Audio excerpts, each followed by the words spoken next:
The thing about birthdays, Harry had decided sometime around his 7th, was that they were most useful as a unit of measurement for how long things had been wrong. 12 years. He was 12 years old today, and what that meant in practical terms was that the summer had been going on for exactly as long as his ability to pretend otherwise was going to hold. The Dursleys were entertaining downstairs. Important guests. Vernon had made that clear at breakfast, with the particular species of meaningful look that meant Harry was to be neither seen nor heard, ideally to occupy some category of existence closer to furniture than person. The Masons. Something in business. Vernon had said it the gleaming, pleased way that suggested a great deal depended on the evening going well. Petunia had been cooking since noon. The house smelled of roasting meat and overworked perfume, and Harry, sitting on the edge of his bed in his room on the upper floor of 4 Privet Drive, could hear the careful laughter of people performing delight at each other. His wand was downstairs. Not in his hand where it might do something useful or even simply be, but in the locked cupboard under the stairs, because that was where Vernon had put it when Harry had come home in June, and that was where it had stayed. He had considered explaining, at some point in that first week, that wandless magic was not a thing he could do, that without it he was less dangerous than Dudley on an ordinary Tuesday. He had not bothered.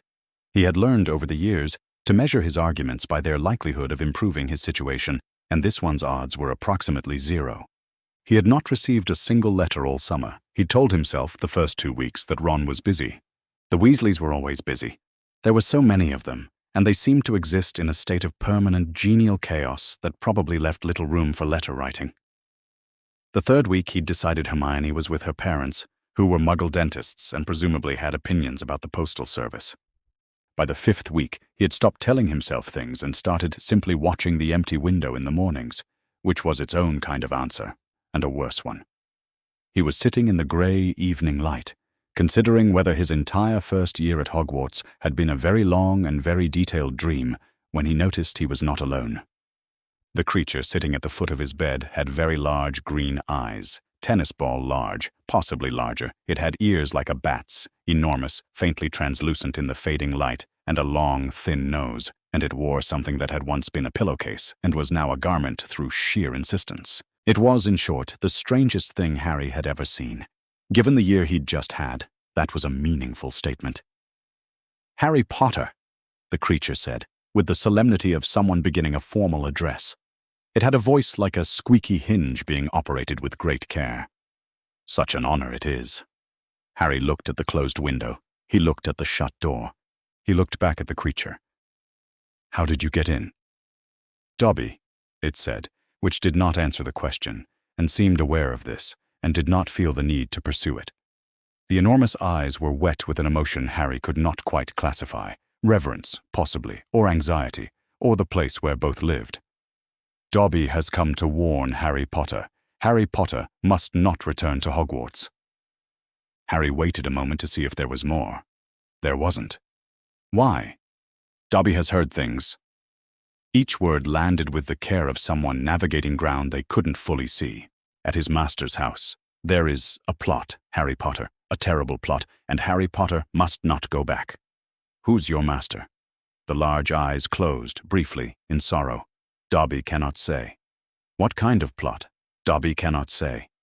"Then," Harry said, with the patience of someone who had spent 11 years being told things he wasn't going to enjoy, "I'm not sure how you expect this to work."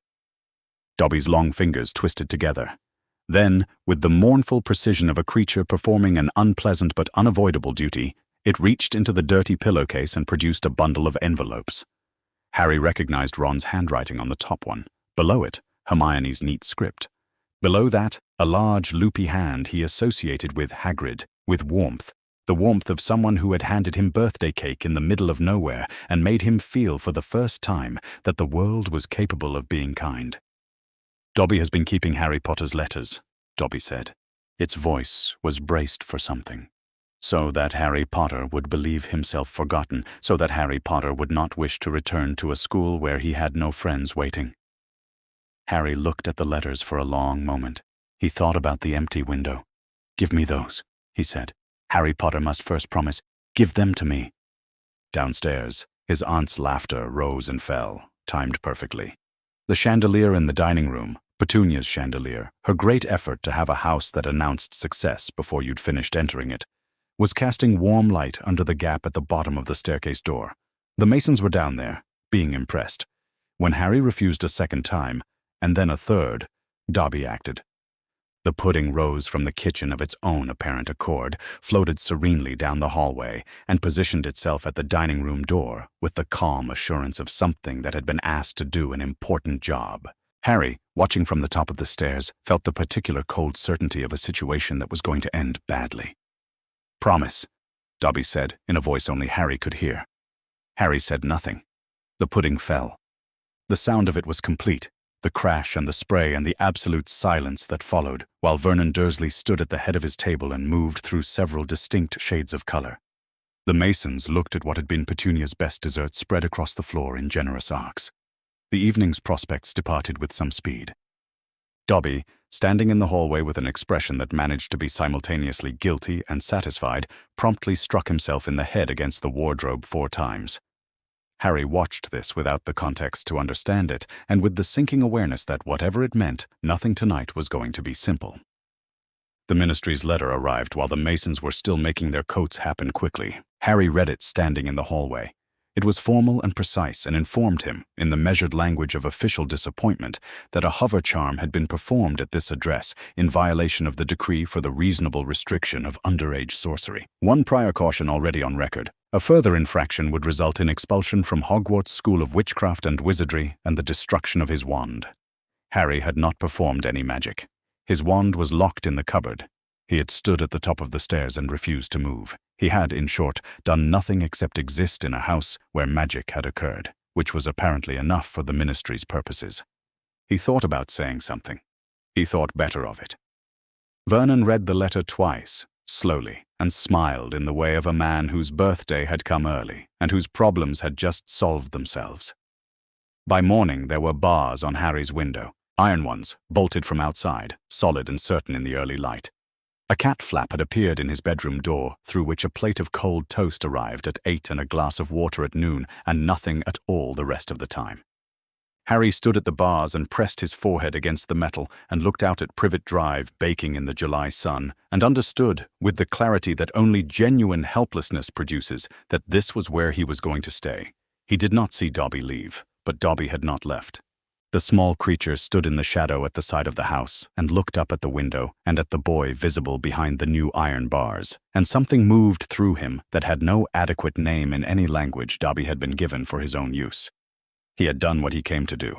He had dropped the pudding. He had tried every form of persuasion available to him within the constraints of what he was allowed to say, which was not much, and what he was allowed to disclose, which was less. And none of it had worked, and the bars were real. And the boy was going to go back to Hogwarts regardless, because the boy was that sort of boy, and the danger was still there waiting. Dobby knew a name. He had heard it in his master's house, spoken with the particular quality of contempt reserved for people who asked inconvenient questions. The head of the Department of Magical Law Enforcement, the witch who had made important wizards uncomfortable with evidence. He could not give her his master's name. He could not say what he had overheard or what was planned. The binding that held him was older than his memory of it and ran deeper than thought. But the bars on the window were visible from the street. He could describe what he could see. He could say, "There is a boy here, and the bars are real, and this is the address." The thought was already a kind of treason. Dobby turned his face toward the garden wall and struck his own temple with the flat of his hand, once, twice, hard enough to see white. The pain was correct and familiar, and he deserved it. He breathed through it. He looked up at the bars again. His master spoke of Amelia Bones with contempt, and contempt from that particular mouth had always been the most reliable compass Dobby had. He closed his eyes. He breathed once more. Then he was gone. He arrived in a corridor. It was dark, the kind of institutional dark that existed between shifts, when the enchanted torches had been turned low and the sound of footsteps was only a memory. And Dobby stood in it for a moment with his hands pressed flat against his own thighs, breathing, waiting to see if punishment would come immediately or whether he would be permitted to deliver his message first. He was still alive. His master was at Malfoy Manor, asleep, unknowing. Every act of disobedience that Dobby had ever committed had begun with this same calculation. How far away was the voice in the back of his skull that knew when he had done wrong, and how long before it caught up to what he'd done? The answer tonight was that it was already catching up. He could feel it in his hands, in the particular trembling that preceded the worst of it. He struck his own temple against the stone wall of the corridor, twice, efficiently, and then stopped himself. He had a message to deliver. He could be punished after. The Department of Magical Law Enforcement occupied an entire floor of the ministry. Dobby knew this the way he knew many things about the world his master moved through, by listening and by being the sort of creature that important witches and wizards reliably forgot to notice. He had heard the name spoken in his master's house with the particular quality of contempt that distinguished genuine threats from minor irritations.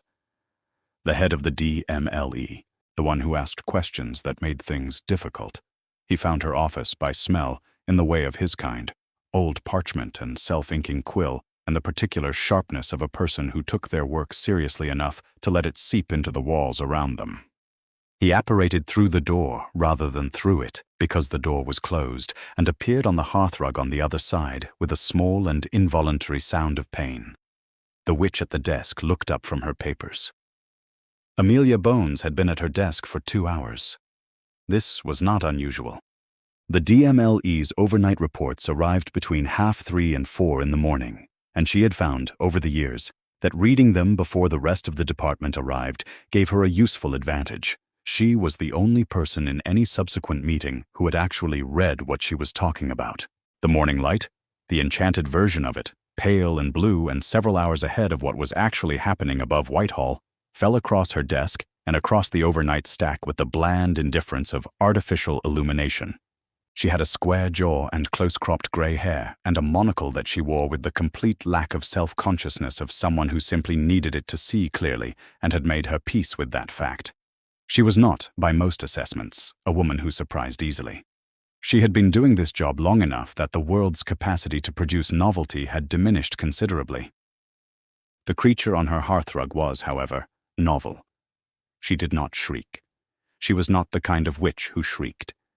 She put down her quill, with some deliberateness, and looked at the thing that had appeared in her office without announcement or apparently the use of a door. It was small and large-eyed and wearing a pillowcase, and it was looking at her with an expression that contained, in more or less equal parts, terror and the stubborn set of something that had come here, regardless of the terror. "Good morning," Amelia said. The creature made a small, overwhelmed sound. Then it recovered. "Dobby," it said, "begs the pardon of Madame Bones for appearing in this manner." It had a voice like a hinge that had been unused for some time, high and careful. Dobby had no other way. Who does Dobby belong to? The enormous eyes, green, wet, the size of something belonging to a different category of face altogether, closed briefly, closed with what looked like pain. Dobby cannot say. She noted this. What can you say? What Dobby could say was specific and delivered with the concentrated precision of a creature that had prepared its words carefully and rehearsed where the edges were. There was a house, he said, in a Muggle street. She would know the address from last night's reports. 4 Privet Drive, Little Whinging in Surrey.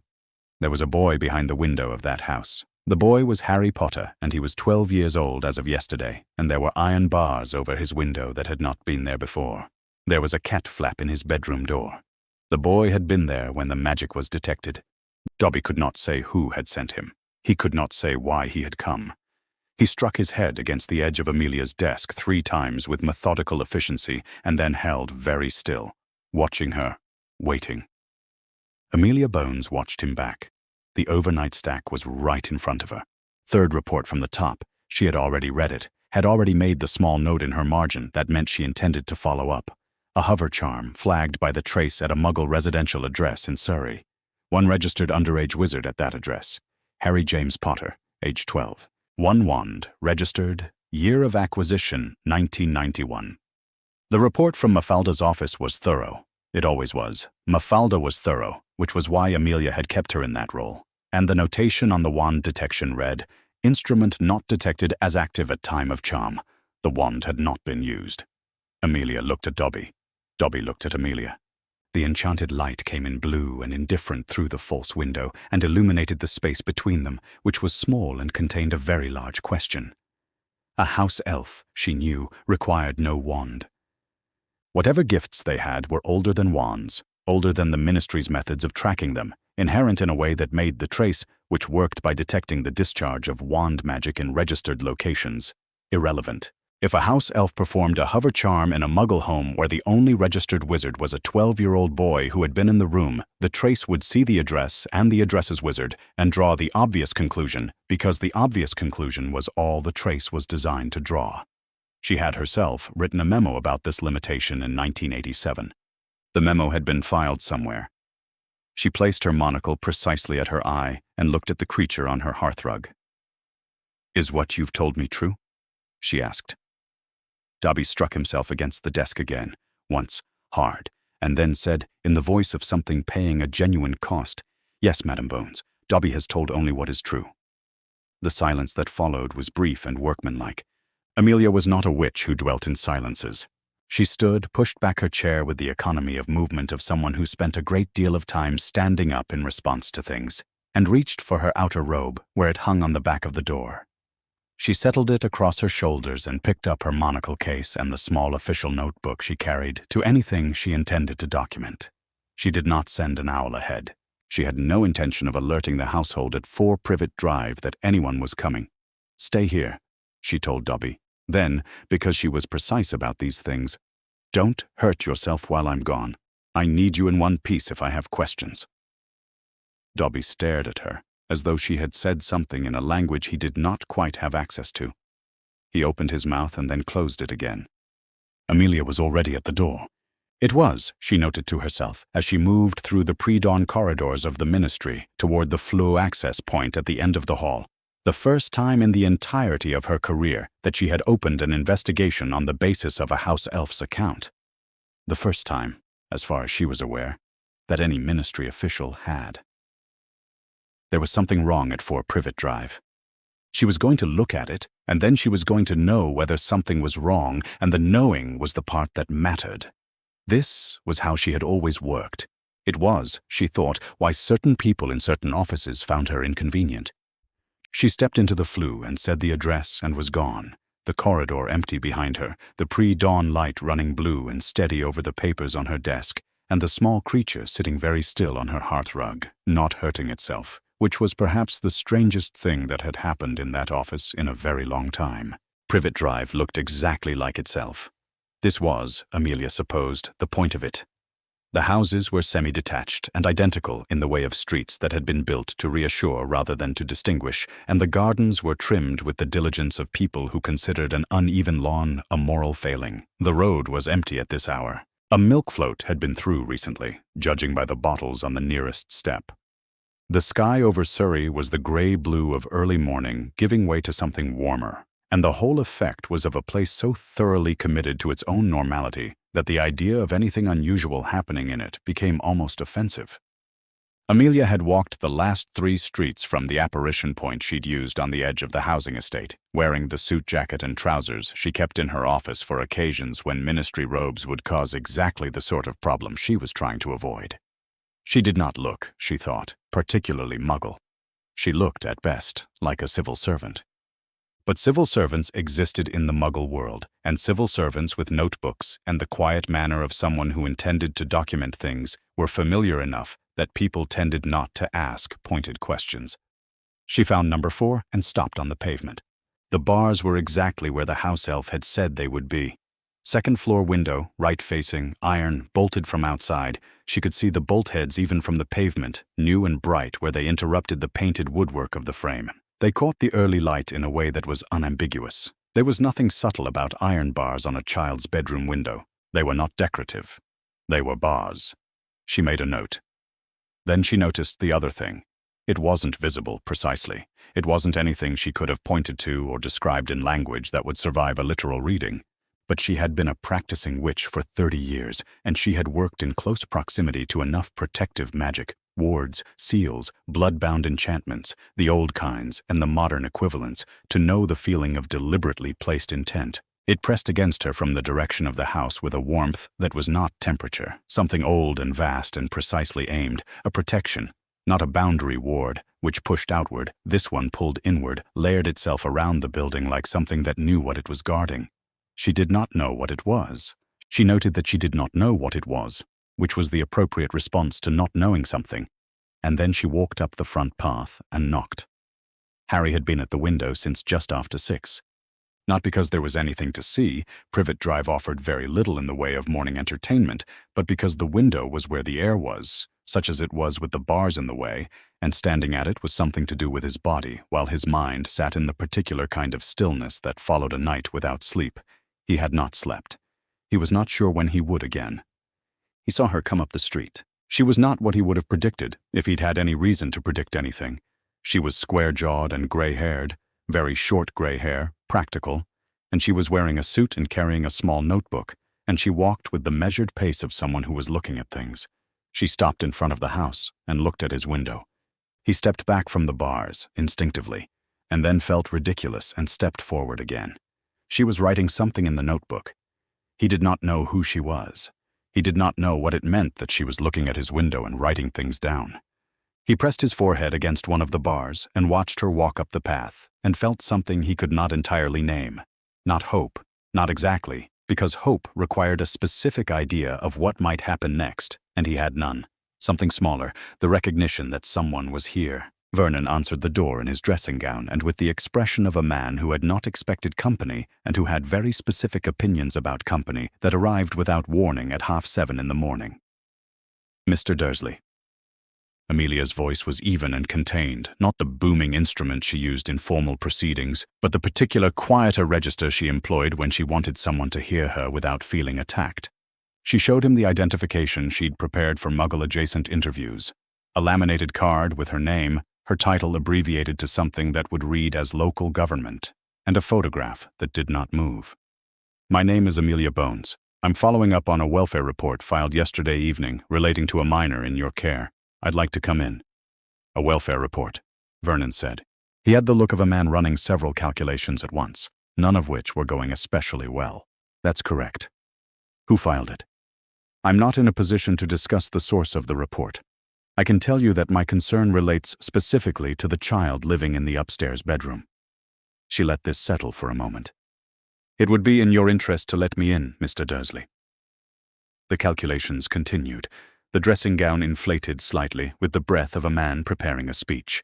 And then, because Amelia had positioned herself at the precise angle and distance that made closing the door an action rather than a default, Vernon stepped back, and Amelia stepped forward, and she was inside. The house was clean, aggressively clean, in the way that suggested that cleanliness had been weaponized as an expression of values. The living room, visible through its open door, contained furniture with clear plastic covers. The kitchen smelled of toast and marmalade and the morning's already completed tidying. Amelia noted these details the way she noted all details, not for any immediate purpose, but because she had learned, over 30 years, that the detail you didn't bother recording was invariably the one you needed at the inquest. She looked up the stairs. The bedroom door was the second on the left. She could see it from the hallway, the cat flap at the bottom, the padlock on the outside of the latch, knew enough that it hadn't had time to acquire the patina of ordinary household objects. She walked to the foot of the stairs without asking permission. Vernon's footsteps followed hers, which told her something. She stood at the bottom of the stairs and looked at the door and wrote down what she saw. "There's a padlock on that door," she said, not raising her voice, not making it a question. "Security," Vernon said. Amelia wrote this down too, then. "I'd like the door opened, please." Vernon opened it. He was a large man, and he did not like the situation, and both of these things were evident in the way he fit the key to the padlock. But he opened it because Amelia Bones had been in rooms with more formidable men than Vernon Dursley, and had learned that the right tone of expectant quiet produced compliance in roughly 80% of cases without requiring any volume at all. The boy inside the room was thin. This was the first thing that Amelia registered, in the professional part of her mind that registered things without letting them interfere with what she needed to do next. He was thin and small for his age. She had his file. She knew he was 12 as of yesterday, with untidy black hair that looked as though it had never met a comb on productive terms, and round glasses, and eyes so green they were briefly startling. He had a scar on his forehead in the shape of a lightning bolt that she noted and did not remark upon. He was standing in the middle of the room with the stillness of someone who had learned to wait and see what the new thing was before deciding what it meant. The bars on the window were visible from inside. They cast a barred shadow across the floor in the morning light, and the shadow moved slowly as the sun shifted, the way shadows always did, indifferent to what they divided. "Harry Potter?" Amelia said. "Yes." "My name is Amelia Bones. I'd like to ask you a few questions, if that's all right." She moved to stand where the light was better and her notebook was legible. "You were in this room last evening when the incident occurred?" "If you mean the pudding," Harry said carefully. "Yes." "And your wand? Where was it?" "In the cupboard under the stairs. It's been there since June." A pause. He seemed to be deciding how much to volunteer, and then to decide it couldn't make things worse. "I couldn't have used it even if I'd wanted to. I didn't have it." Amelia wrote this down. She wrote down the time, the date, his statement in summary, and the precise condition of the room. Bars on the window, external padlock, cat flap in the lower portion of the door. She noted his physical state in the clinical shorthand she used for formal reports. She noted the absence of food in the room. Harry watched her write. She could feel him watching. She had been watched with varying degrees of hostility by people who wanted her to stop writing for most of her career, and she had developed a comprehensive indifference to it, but the quality of this particular watching was different. He wasn't hostile. He was simply intent, as though the writing itself was the remarkable thing, as though he had said true things before and had not previously had anyone write them down. She closed the notebook. She went back downstairs. Vernon Dursley was in the hallway, and his expression had the compressed quality of a man who had a great deal to say and was waiting to see whether the moment was strategic. Amelia did not give him the moment. "Mr. Dursley," she said, "I'm going to leave you with a formal notice. It identifies several conditions in this household that constitute a concern under the guidelines governing the welfare of minor wizards placed with Muggle guardians. The bars on the window, the external lock on the bedroom door, and the observable state of the child's health are all of concern." She produced the pre-prepared notice from her jacket pocket because she had learned long ago to pre-prepare these things, and she placed it on the hallway table. "You will remove the bars and the lock. You will ensure the child has adequate meals." Vernon drew breath. "I won't be expelling him from the house," Amelia said before he could begin. Her voice was not loud. It was very precise. "I'm aware there are reasons the boy stays here, and I intend to understand them before I take any further steps. What I am telling you is that I will be back, and what I find when I return will determine what comes next." She picked up her notebook, settled it in her jacket pocket, and looked at Vernon Dursley with the equanimity of someone who had delivered worse news to more powerful people than him, and had breakfast plans afterward. "Good morning, Mr. Dursley." She let herself out. Behind her, the house absorbed the silence of a man who had not been able to say any of the things he'd prepared to say. Before her, Privet Drive continued its project of looking exactly like itself, which it was very good at, and the bars on the upstairs window caught the morning sun, and above them, Harry Potter stood and watched her go. And she did not look back, but she counted the footsteps to the gate and wrote down the time in her notebook before she turned the corner. It was 7:48 in the morning. The investigation was now evidence-based rather than testimony-based, which was the only kind of investigation Amelia Bones trusted. She would be back. She found Dumbledore in his office. This was not how Floo calls to Hogwarts typically worked. There were fireplaces, and the one in the headmaster's study was not, in Amelia's experience, a number you simply dialed without preliminary correspondence and an appointment and the particular kind of professional patience that preceded any interaction with a man who had been arranging things according to his own judgment for longer than she had been alive. But she was head of the DMLE, and the DMLE had its own channels, and it was 9 o'clock in the morning, and she had been at work since before dawn, and the bars on the window at 4 Privet Drive were real and documented, and in her notebook, she said the name of his office into the flames, and he was there. He looked, as he always did in these contexts, like a man who existed at a slight temporal remove from everyone else, as though the world moved through him rather than him through it. Long silver hair, long silver beard, the half-moon spectacles perched on a nose that had been broken at some point in a complicated past and had never been entirely set straight. His eyes, even in the flu's compressed frame, were very blue. "Amelia," he said, pleasantly.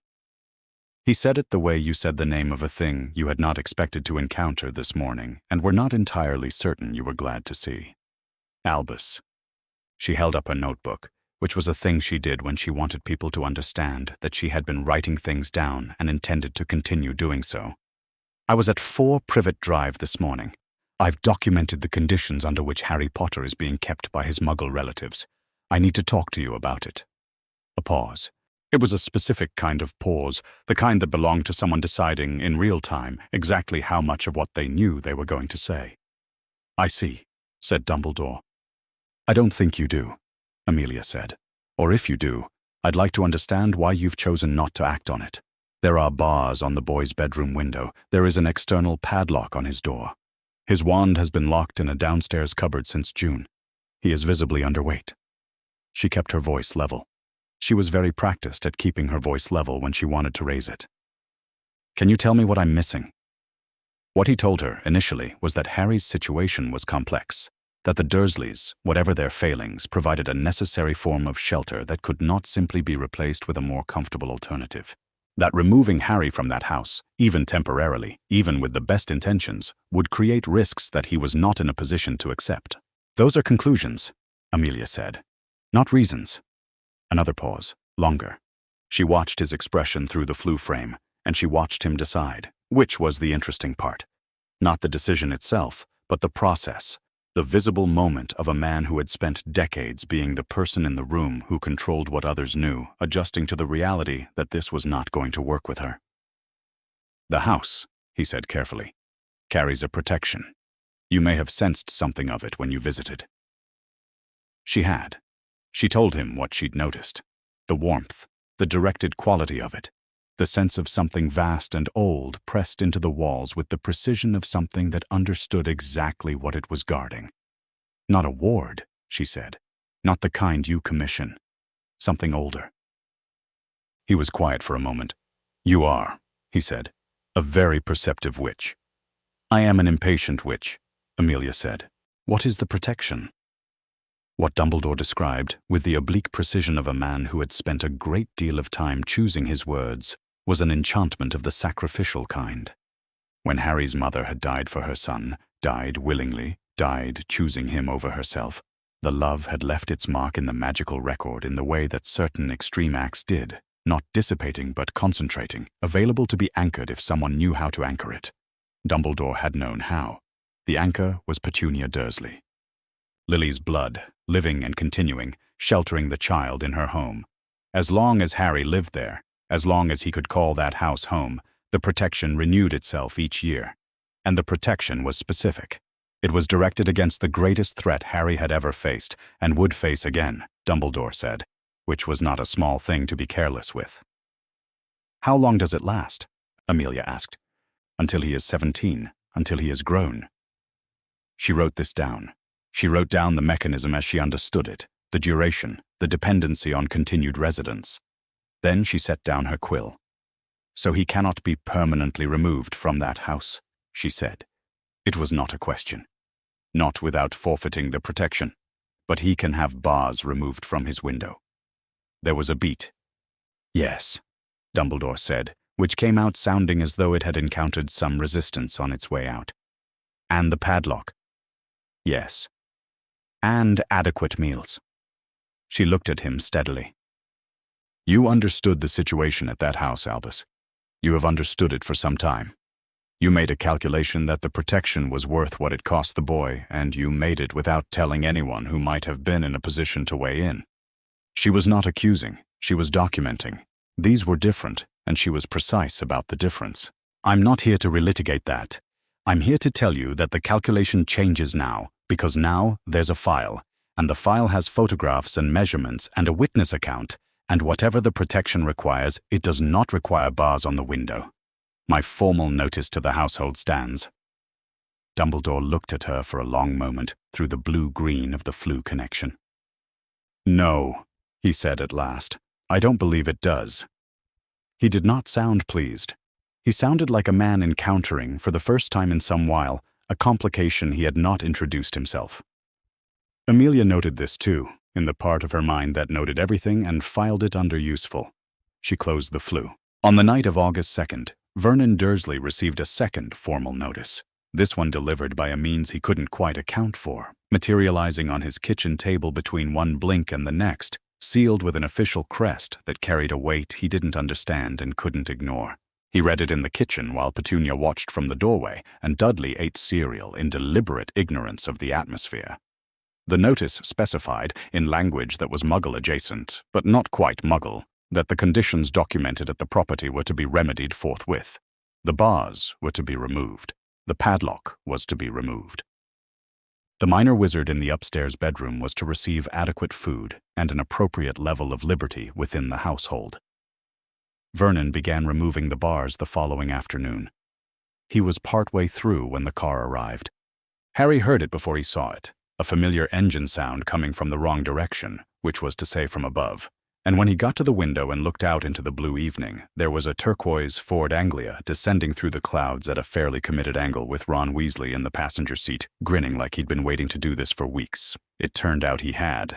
They grabbed the bar that was still in place and pulled. Fred and George, Harry discovered, were extremely effective at physical tasks when sufficiently motivated. The remaining bar came free with a sound that expressed the overall relationship between Harry and Privet Drive better than he could have himself. Then there was the matter of the cupboard under the stairs and the various items it contained, and Fred, with the focused calm of someone who has spent 6 years sharing a room with his twin, produced a hairpin and went to work on the padlock in the time it would have taken Harry to explain the problem. "No magic," Fred said, not looking up from the lock. "Trace, we've been doing this for half a year, we know." George was already passing Harry's trunk up through the window. The owl cage appeared after it, empty. Hedwig had gone ahead. The wand was at the bottom of his trunk, and when Harry's fingers closed around it, he felt the world reorganize itself slightly, the way it did when something that had been wrong became right. They left before Vernon reached the top of the stairs. The burrow appeared out of the darkness of Devon like a joke that had somehow survived long enough to become a house. It was improbable in the way of things that had been added to repeatedly by people who had good reasons and insufficient planning, and lit from inside with the kind of light that came from people being home, rather than from people performing the idea of home, and Harry, stepping out of the car onto the soft grass of the garden with his trunk beside him and the summer air smelling of the country, felt something in his chest that had been clenched since June began, tentatively, to release. Ron's mother had fed them before they were through the door. This was something that happened in this house, Harry was beginning to understand. The kitchen was not a room where you asked whether anyone wanted food. It was a room where food arrived because someone had understood hours ago that it would be needed and had begun accordingly. Harry told the story of the woman at the door between the soup and the bread. He told it plainly, the way he'd been trying to tell things plainly his whole life. There had been a woman, gray hair, monocle, a notebook. She'd come in the morning after the pudding disaster. She'd looked at his room and written things down and told Vernon he had to fix the conditions or there would be consequences. "And Vernon listened?" Ron said. He had the expression of someone for whom this required significant suspension of disbelief. "Not immediately," Harry said, "but he started on the bars." From the other end of the table, Arthur Weasley had gone very still. He was a man in his middle years with a kind face and a preoccupation with Muggle objects that he had, for the duration of dinner, been directing toward Harry's description of the Ford Anglia's performance. He had stopped directing it anywhere. He was looking at Harry with the expression of a man doing arithmetic. "This woman," Arthur said. "Gray hair, close-cropped, square jaw, a monocle she wore without any particular self-consciousness." Harry looked at him. "You know who she is?" Arthur was quiet for a moment. He looked down at his soup. "Her name," he said carefully, "is Amelia Bones. She runs the Department of Magical Law Enforcement." He paused. "She's the second most powerful person in the ministry, Harry, and she is not, in my experience, a witch who makes welfare calls without a reason she intends to pursue." He looked up. "Did she say she'd be back?" "She said she'd be back," Harry said. Arthur said nothing. He picked up his bread and he ate it, and he did not say what he was thinking, which was that Amelia Bones, conducting a personal investigation into the conditions of Harry Potter's life at his Muggle relative's house, was not the kind of thing that happened by accident, and that, whatever had started, it was not finished. and that the summer had just become considerably more interesting than he'd expected. The notice went through channels that had never been used for this purpose. This was, Amelia acknowledged to herself as she drafted it, something of an understatement. The proper channel for communicating with a house elf was through the elf's owner, who had the option of declining to pass the message along, which was the same thing as the message not existing.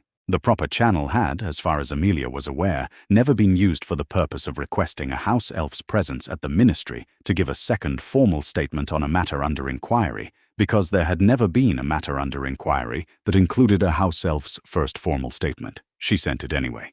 She addressed it to the elf, not the household, and she sent it through the ministry's internal channels rather than through any route that required the household to acknowledge receipt, which was a legal gray area she had every intention of defending if asked. She expected, as she told Mafalda when Mafalda asked, that it would not arrive, that the elf would be prevented from coming, that she would need to find another method. She had 3 other methods prepared, in increasing order of institutional confrontation. Dobby arrived before she had finished her morning correspondence. He appeared on the hearthrug, the same hearthrug she noted as before, with the small crack of house elf apparition, and immediately, with the reflexive efficiency of something that had been doing this for longer than it had been doing almost anything else, struck himself against her desk twice and then stopped.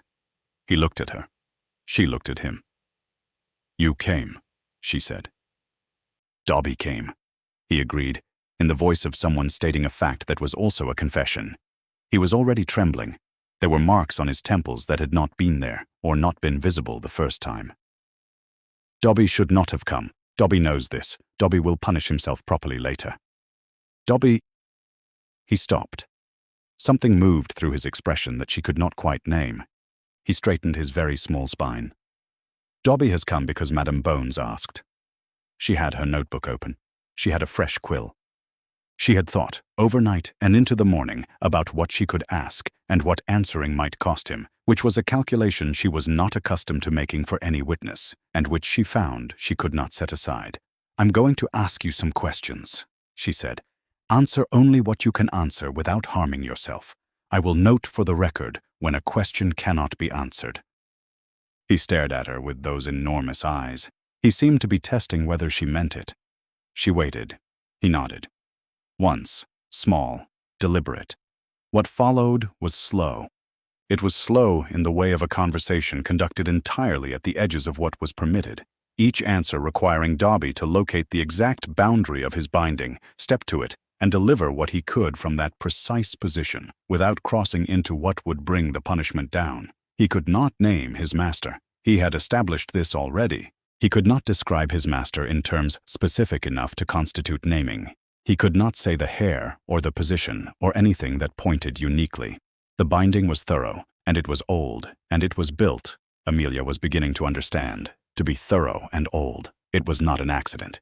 It had been constructed by someone who had thought carefully about what a house elf might one day try to say. But he could describe the object. "A book," he said. Or a thing that presented as a book, but was not only a book. There was something in it that was more than what books contained. His master had it, had had it for some time. The intention was that it would be placed among children at Hogwarts School of Witchcraft and Wizardry.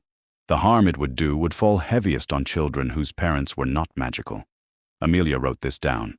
"A dangerous object," she said, "placed deliberately among children, to target those of non-magical parentage." Dobby's hands pressed flat against his thighs. He hit his head, once, against the corner of the desk. She started to speak, and he was already stopping, as though his body had learned in the interval since the last time that she would say something about it. He held very still. "Yes," he said. His voice was very small. "Dobby has said what he can say." "You have," Amelia said. She wrote for a moment. Then, "Can you tell me when this object is intended to be placed?"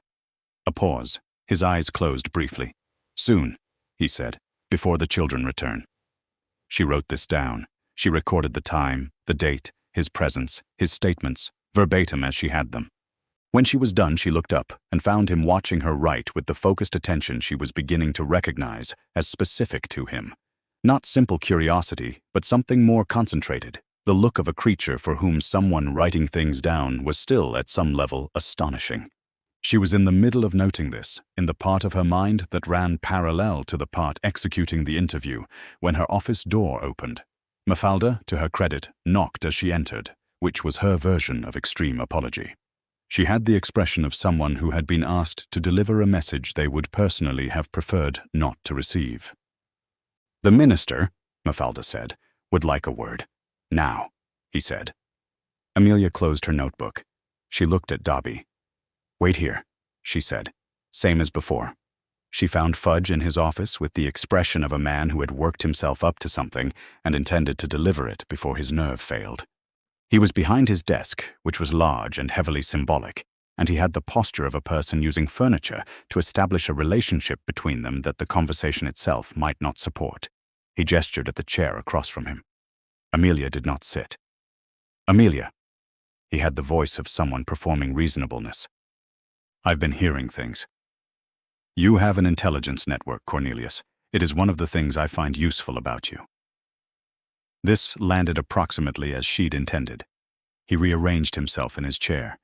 "I've been hearing that you have been interviewing a house elf, twice now, in your official capacity as head of the DMLE.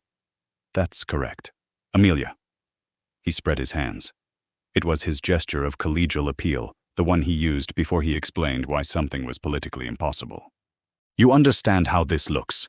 A department head conducting formal inquiry proceedings with property. The newspapers will have a field day. Our credibility," Amelia said, "is supported by the fact that the house elf's account proved accurate on every verifiable point." She kept her voice even and her monocle level. "I visited 4 Privet Drive. The bars were there, exactly where he described them. The improper use of magic report from Mafalda's office attributed a hover charm to Harry Potter based solely on the address. His wand was locked in a downstairs cupboard, which I have documented, and the trace detects location, not caster. The elf performed that charm. The elf told me so before I verified it. He was right." Fudge's expression went through several variations. He settled on one that combined sympathy with the firm reasonableness of a man closing a door.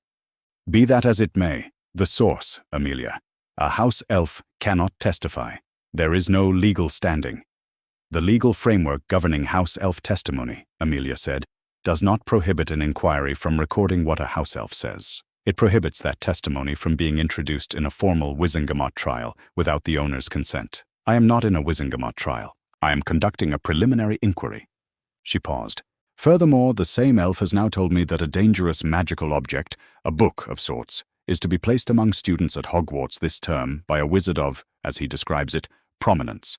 The object is intended to harm children of Muggle-born families." Fudge was very still. "Close the inquiry," he said. The performance of reasonableness had dropped. He sounded for the first time like himself. "Amelia, I'm telling you, close it. Whatever you think you've heard, this is not a matter for the DMLE to pursue on the testimony of a house elf who cannot even name a suspect. Think of the families this could touch. Think of the disruption." "I am thinking," Amelia said, and her voice, which could carry a courtroom and had, was at its very quietest, which was the setting she reserved for when she was most serious, "of my brother, who was killed, along with his wife and his children, by people who directed dangerous objects at children who were the wrong kind of blood."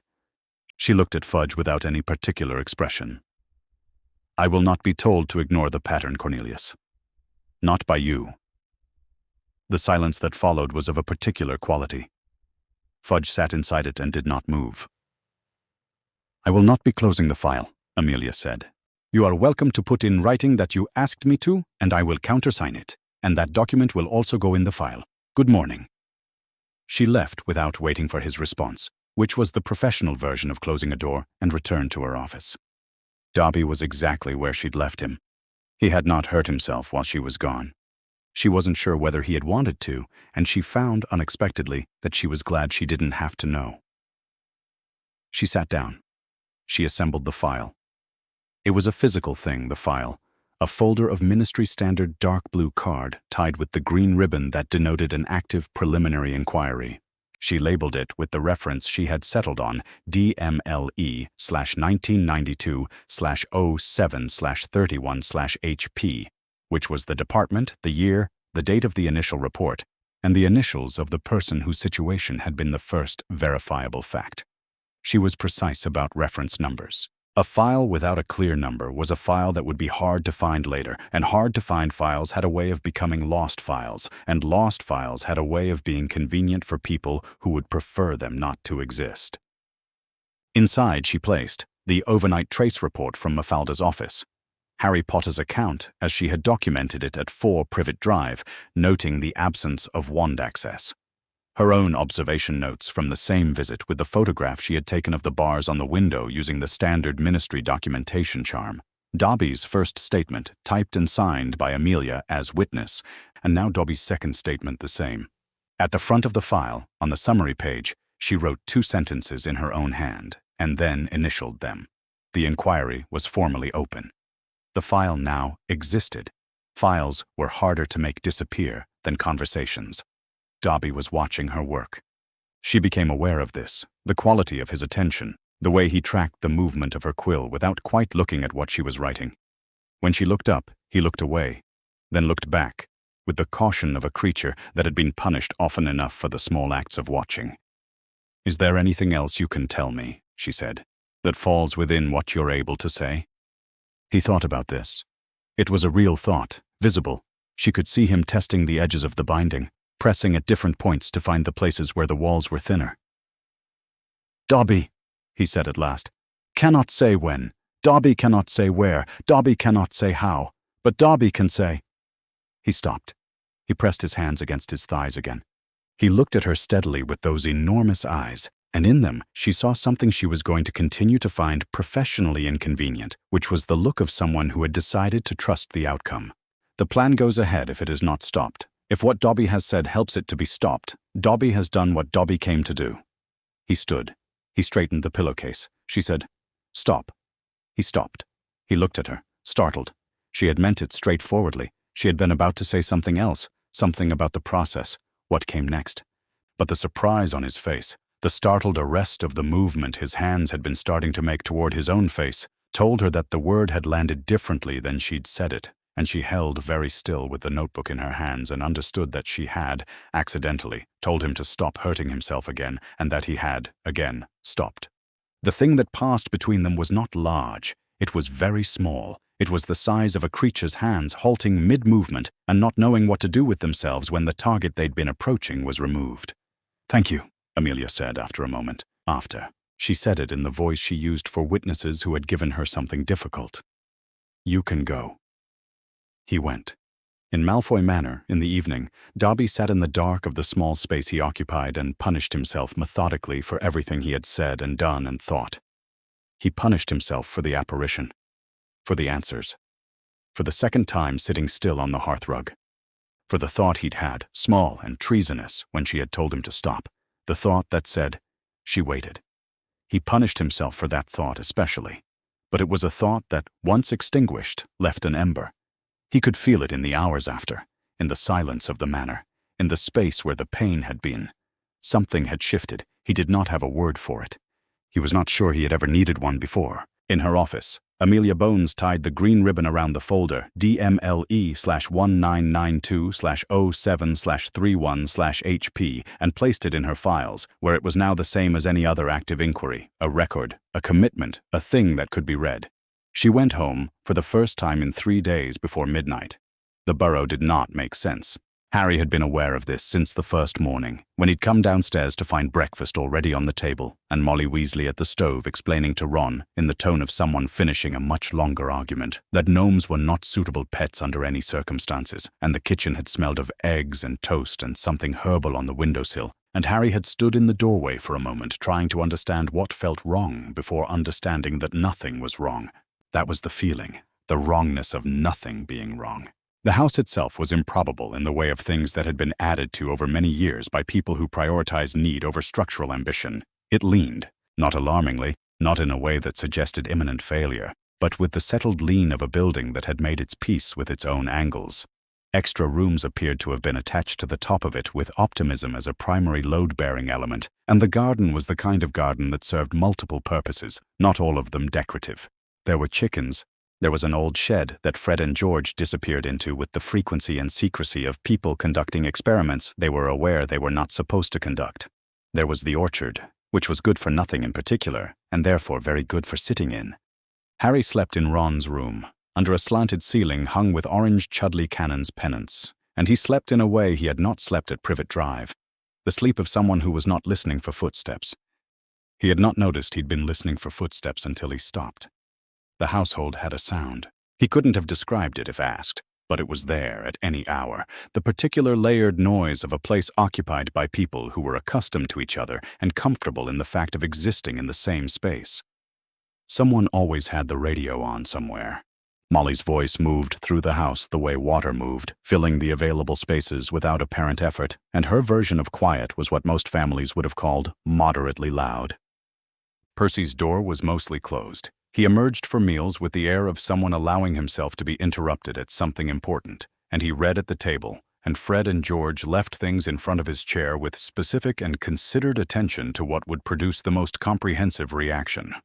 Ron's chess set played matches against itself when it was bored. The garden gnomes occasionally got into the house and had to be located by sound. Harry helped de-gnome the garden one afternoon and found it so straightforwardly satisfying that he did it again the next day without being asked. This was not, he thought, what wizarding chores were supposed to look like, but it turned out there was something clarifying about a task with a clear outcome. The gnome was inside, and then it was outside, and it had opinions about this the whole time. And Molly watched him from the back step with an expression he didn't have a name for, and then made him a sandwich and didn't comment, which was, he was beginning to understand, her version of several different things, not all of them about food. He told Ron about the woman on the fourth day. Not because he'd been holding it back, it had simply taken him that long to find the ordinary of the place, to stop standing slightly outside his own presence in it, to arrive somewhere where telling Ron a thing was just telling Ron a thing. They were in the orchard. Ron was lying on his back in the grass, watching the clouds do nothing in particular. Harry told it the way he'd told it to Arthur the first night. A woman, grey hair, very short and very neat, a monocle, a small notebook. She had come to the door and asked to come in. And she had come in, and she had written everything down, and she had left a formal notice with Vernon, and the bars had started coming off the window the next day. Ron listened with the expression of someone encountering information that didn't slot tidily into any existing framework. She just showed up, in a suit like a civil servant, and wrote things down. In a notebook, looked like she'd been writing in it for years. Harry paused.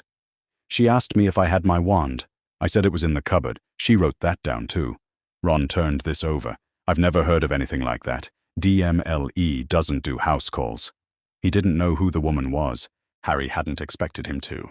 He filed this away in the category of things that had happened that summer that he understood perfectly on their surface and not at all underneath. Percy had been sitting against the fence at the edge of the orchard, reading what appeared to be a ministry pamphlet, which Harry was fairly certain was leisure reading for Percy, and he had gone very still when Harry described the monocle. He hadn't said anything. When Harry looked over, he was reading again, with the elaborate focus of someone ensuring no one could accuse him of having listened. That evening, after dinner, he said something quietly to Arthur in the hallway while the washing up clattered itself in the kitchen. Harry, coming downstairs with a glass he'd left in his room, heard the low register of Percy's voice and Arthur's listening silence, and then Arthur saying something too low to make out, and went back upstairs. Arthur went to the ministry the following morning on what he described as a departmental matter. He returned in the early afternoon with the expression of a man who had learned something he wished he hadn't. He spent an hour in the garden alone, which was not something Arthur typically did. The garden was a place of activity for him, not reflection. And then came in for tea and was very cheerful, with the particular deliberate cheerfulness of a man performing it while his mind was elsewhere.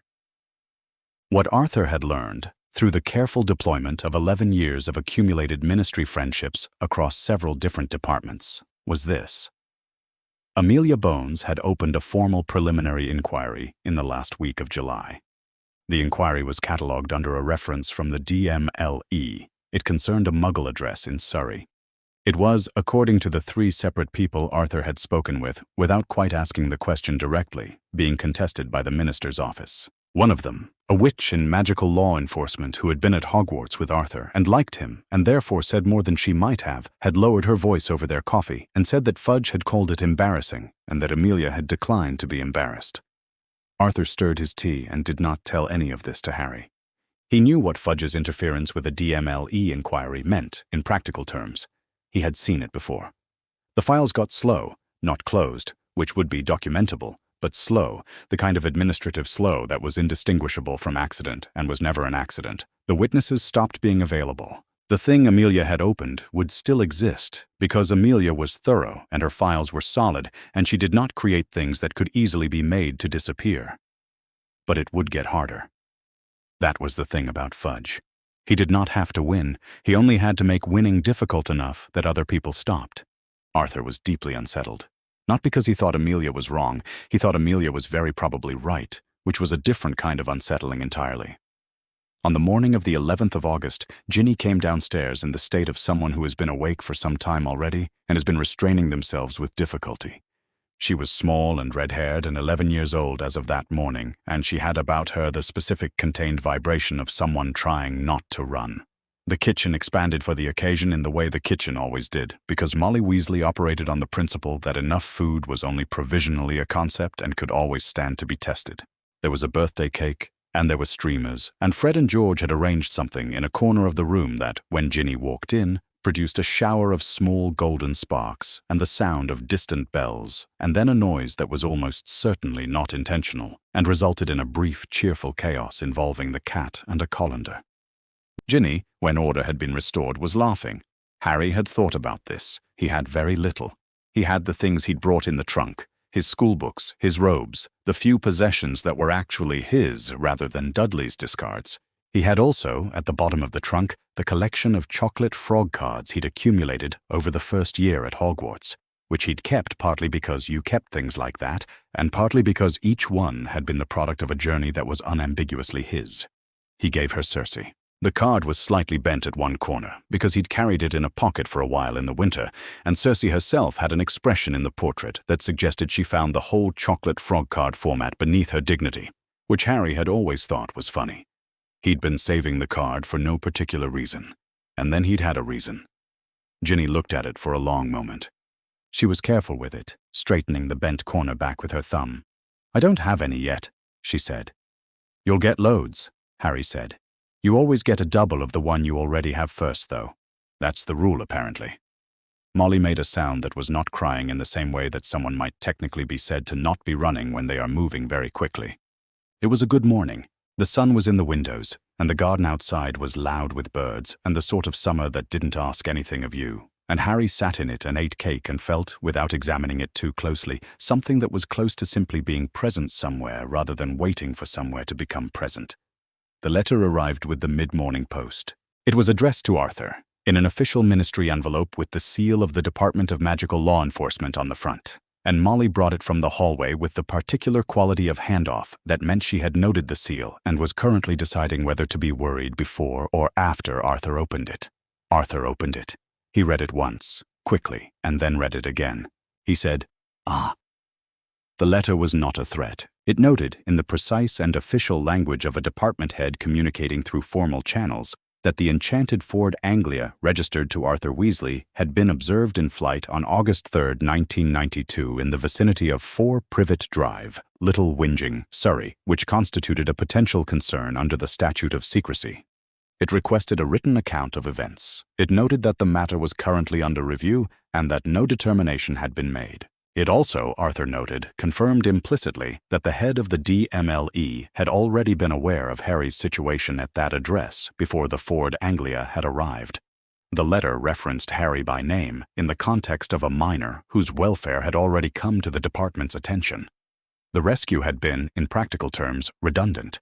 She had already moved. Molly read it over his shoulder. The subsequent silence had the quality of a very loud sound that was currently being held in. Fred and George had gone outside. Harry watched Arthur set the letter on the table and smooth it carefully, which was the gesture of a man being precise about things he could be precise about. Arthur looked up and met his eyes, and he seemed to make a decision. "We'll need to write back," Arthur said pleasantly. and I'll need to have a think about what to say. But there's nothing immediately alarming here." He paused, relatively speaking. Molly said in a voice that was very level in a very specific way that she would like to discuss Fred and George's choices, and perhaps the meaning of the words statute of secrecy, at a time to be determined but not presently, because there was still birthday cake and she was choosing her battles. She sat down. She cut more cake. The morning continued. The school supply list had come the week before in the standard Hogwarts envelope, dense parchment, the school's crest, the list of required texts and equipment inside. Ginny's was longer than Harry's and Ron's, the way a first year's always was. She needed everything: robes, a cauldron, dragonhide gloves, the telescope, the scales, the standard beginner's texts. There was a new defense against the dark arts professor listed on the supplementary sheet, which Molly had read and then passed to Ron with an expression Harry couldn't quite decode. The plan was Diagon Alley. Early morning, the whole family, they'd take the flue from the Burrows' kitchen and meet up properly and get everything done in a day. Arthur had already started the conversation about the Gringotts exchange rate with the cheerful preoccupation of a man who could talk about Muggle money for significantly longer than anyone was going to ask him to. Harry needed new books. He needed new robes because last year's were short in the arms. He needed nothing he was not looking forward to getting, which was a new experience for a shopping trip, and he found he was, if he was being honest, and he was practicing being honest when it didn't cost anything, looking forward to it. He was going to Diagon Alley in a week. He did not know what was going to happen there. No one who loved Ginny Weasley knew what was going to happen there. Somewhere in Wiltshire, in a house where things like love were not the operative currency, a decision had already been made. The birthday cake was good. Ginny ate 2 slices and kept the chocolate frog card on the table beside her plate where she could see it, and the day went on. Diagon Alley in August was a kind of controlled fever. They came through the leaky cauldron in a series of flue arrivals. Fred, first, already moving before he'd cleared the fireplace, then George, then Ron, then Harry stumbling slightly on the unfamiliar hearth and finding his balance on the stone floor of the pub's back passage. The alley opened beyond the brick wall like an answer to a question Harry hadn't known he'd been asking all summer. The smell of it was specific. Something warm and faintly metallic from the apothecary, something sweet from the ice cream parlor, the older, drier smell of old parchment and candle wax leaking from the open doors of shops that had not changed their stock, he suspected, in several decades. Ginny had been here before, in the way of someone who had grown up with a wizarding family and been brought along for older siblings' supply runs. But she had not been here like this, with her own list in her own hand, with the specific status of a person about to become a student rather than a person waiting in the background of other people's shopping. She walked with her head up and her eyes moving rapidly, cataloging. Harry watched her do this and recognized it. The first time you were admitted somewhere properly rather than on sufferance. Molly organized them with the efficiency of a woman who had done this many times and had strong opinions about the order. The robe shop first, while everyone was still fresh and patient. Then potages for Ginny's cauldron, the standard pewter size 2. Then the bookshop, the wand last, because Ollivander's was the kind of appointment that expanded to fill whatever time was available, and you left it until you had no other obligations pressing. They split and regrouped through the morning. Fred and George disappeared twice and reappeared with expressions of seraphic innocence that Molly had clearly decided to process after September. Ron and Harry took turns carrying things while Ginny was fitted, and then carried things while Ginny was not fitted, and found the apothecary interesting for different reasons, and ate ice cream outside in the August heat with the school lists checked to more than halfway done. Flourish and Blots was crowded. It was always crowded in August, but this year there was a particular density near the front of the shop, a queue that extended past the philosophy section and was composed primarily of witches in their 30s and 40s who were clutching copies of something and talking about it with a focused enthusiasm that made Harry feel, as he often did in situations like this, that he had missed a context he didn't know existed. A man at a table near the window was signing books. Harry registered this and moved past it. He was not going to queue for an autograph when he had a book list to work through. Molly located the second-year stack with the efficiency of someone who had already done this twice. Ginny's first-year pile was larger, as first-year piles always were, and the economy of it showed in the care with which she considered each item, some new, some not. The textbooks for charms and transfiguration and herbology could be second-hand and were. The standard book of spells could not, according to Molly's private accounting system, be relied upon second-hand and was therefore new. Ginny hefted her cauldron, stacked the books inside it for carrying, and was admiring the illustrated cover of 1,000 magical herbs and fungi when the atmosphere of the shop changed. Harry felt it before he identified it. A change in the quality of the air. Not a sound. Not anything he could have pointed to, but the particular shift of a room recognizing the entry of someone who expected to be recognized. He looked toward the door. The man was tall and immaculate in the way of someone who has never needed to think about whether their clothing was clean, because there were people in their life whose entire function was ensuring it was. His hair was long and very pale, almost white, pulled back precisely. His eyes were gray and cool and moved across the room with the unhurried assessment of someone noting which things in it were worth his time and which were not. He carried a black cane with a silver serpent's head, which was not a walking aid. Harry had never seen him before. He did not like him immediately and could not have explained why, except that there was something in the way the man's gaze moved over the shop that reminded him of the way Vernon looked at things he had the power to remove. Arthur said quietly, "Malfoy." Not the boy. Harry had a vague awareness that there was a Malfoy at Hogwarts, Draco, who Hagrid had mentioned in passing, but the father, Lucius Malfoy. The name arrived with a quality that was not fear and not quite contempt, something more precise than either. He came directly toward them through the shop, which was not a coincidence. He took in Arthur, in his worn work robes, his pockets bulging with the small accumulated debris of a busy morning, and his expression moved into the shape of a smile that had very little to do with warmth. "Arthur Weasley," he said, with the tone of a man remarking on something he finds unaccountably still present. "Shopping for school, I see. All of them?" "All of them," Arthur said. His voice was level. "Ambitious." Malfoy's gaze moved across the assembled Weasleys with a calm thoroughness that Harry found comprehensively unpleasant.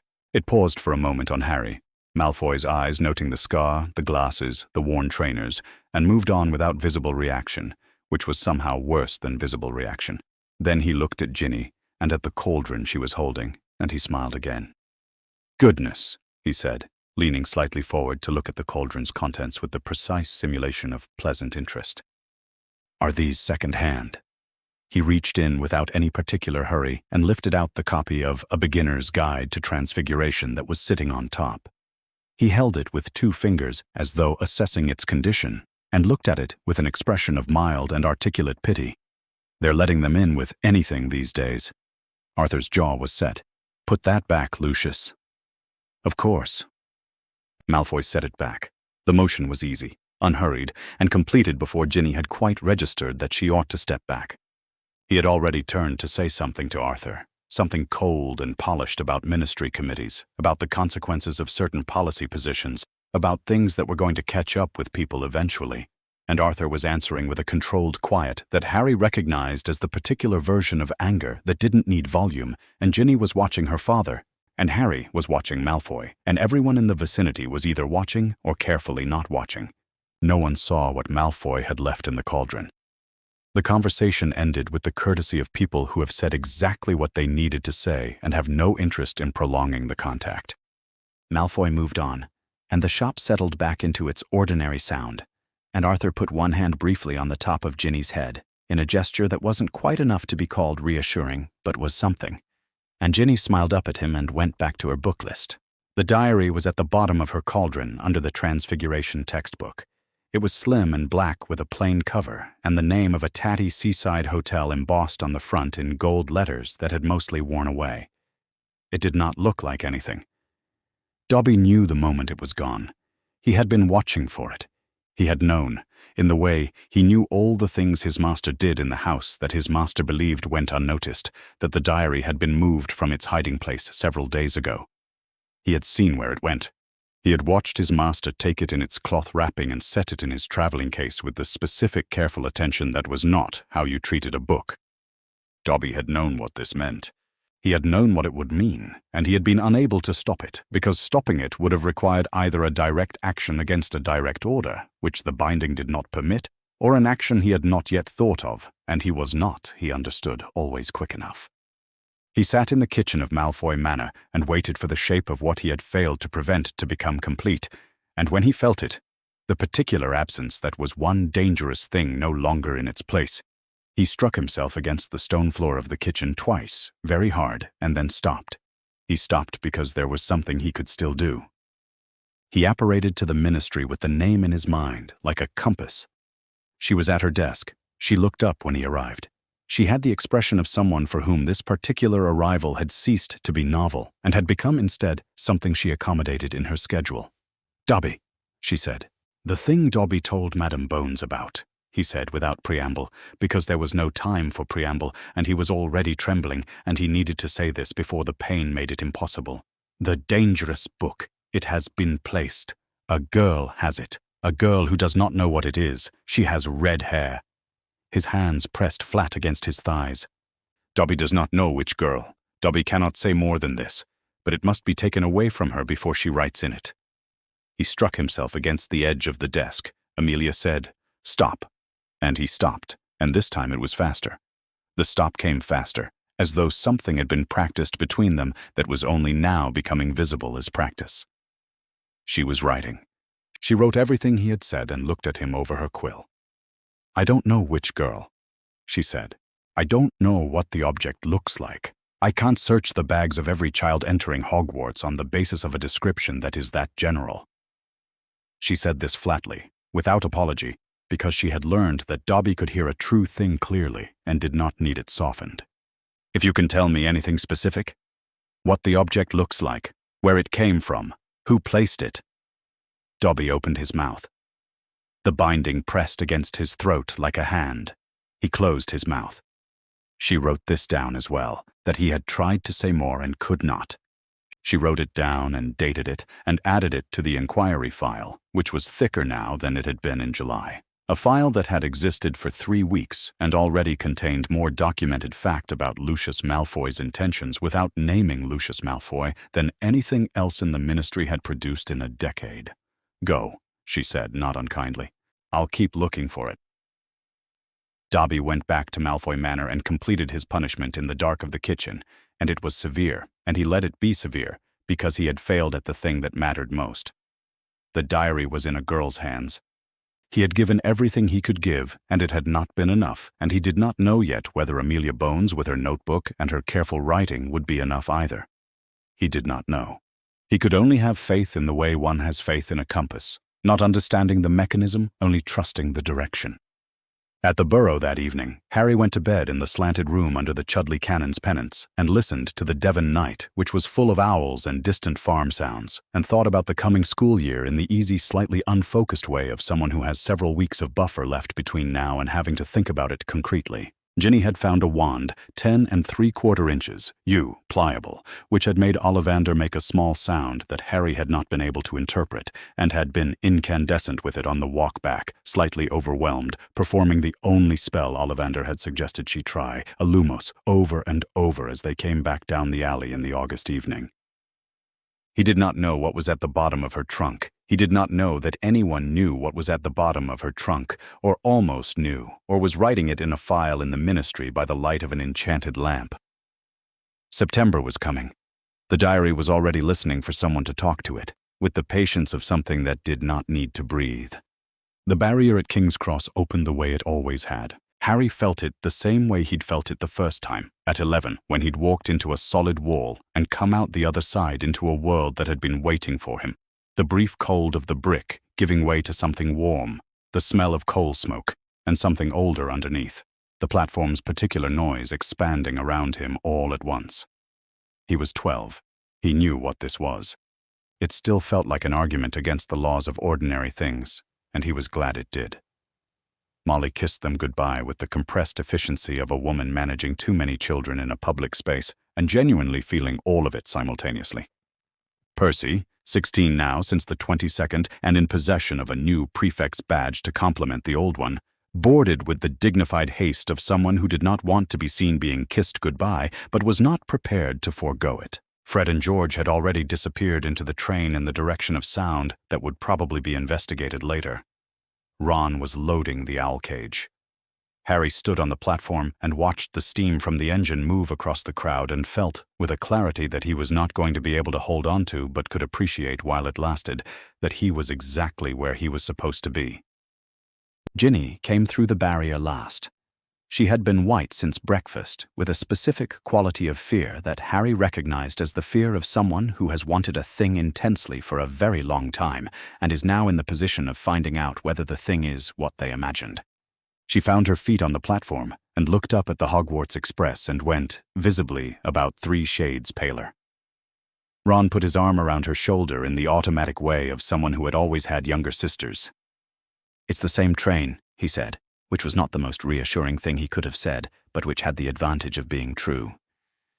Ginny squared her jaw, which Harry would come to understand was a thing she did, and got on the train. The castle appeared out of the dark of the Scottish Highlands the way it always did. Suddenly, too large, lit at every window against the September sky.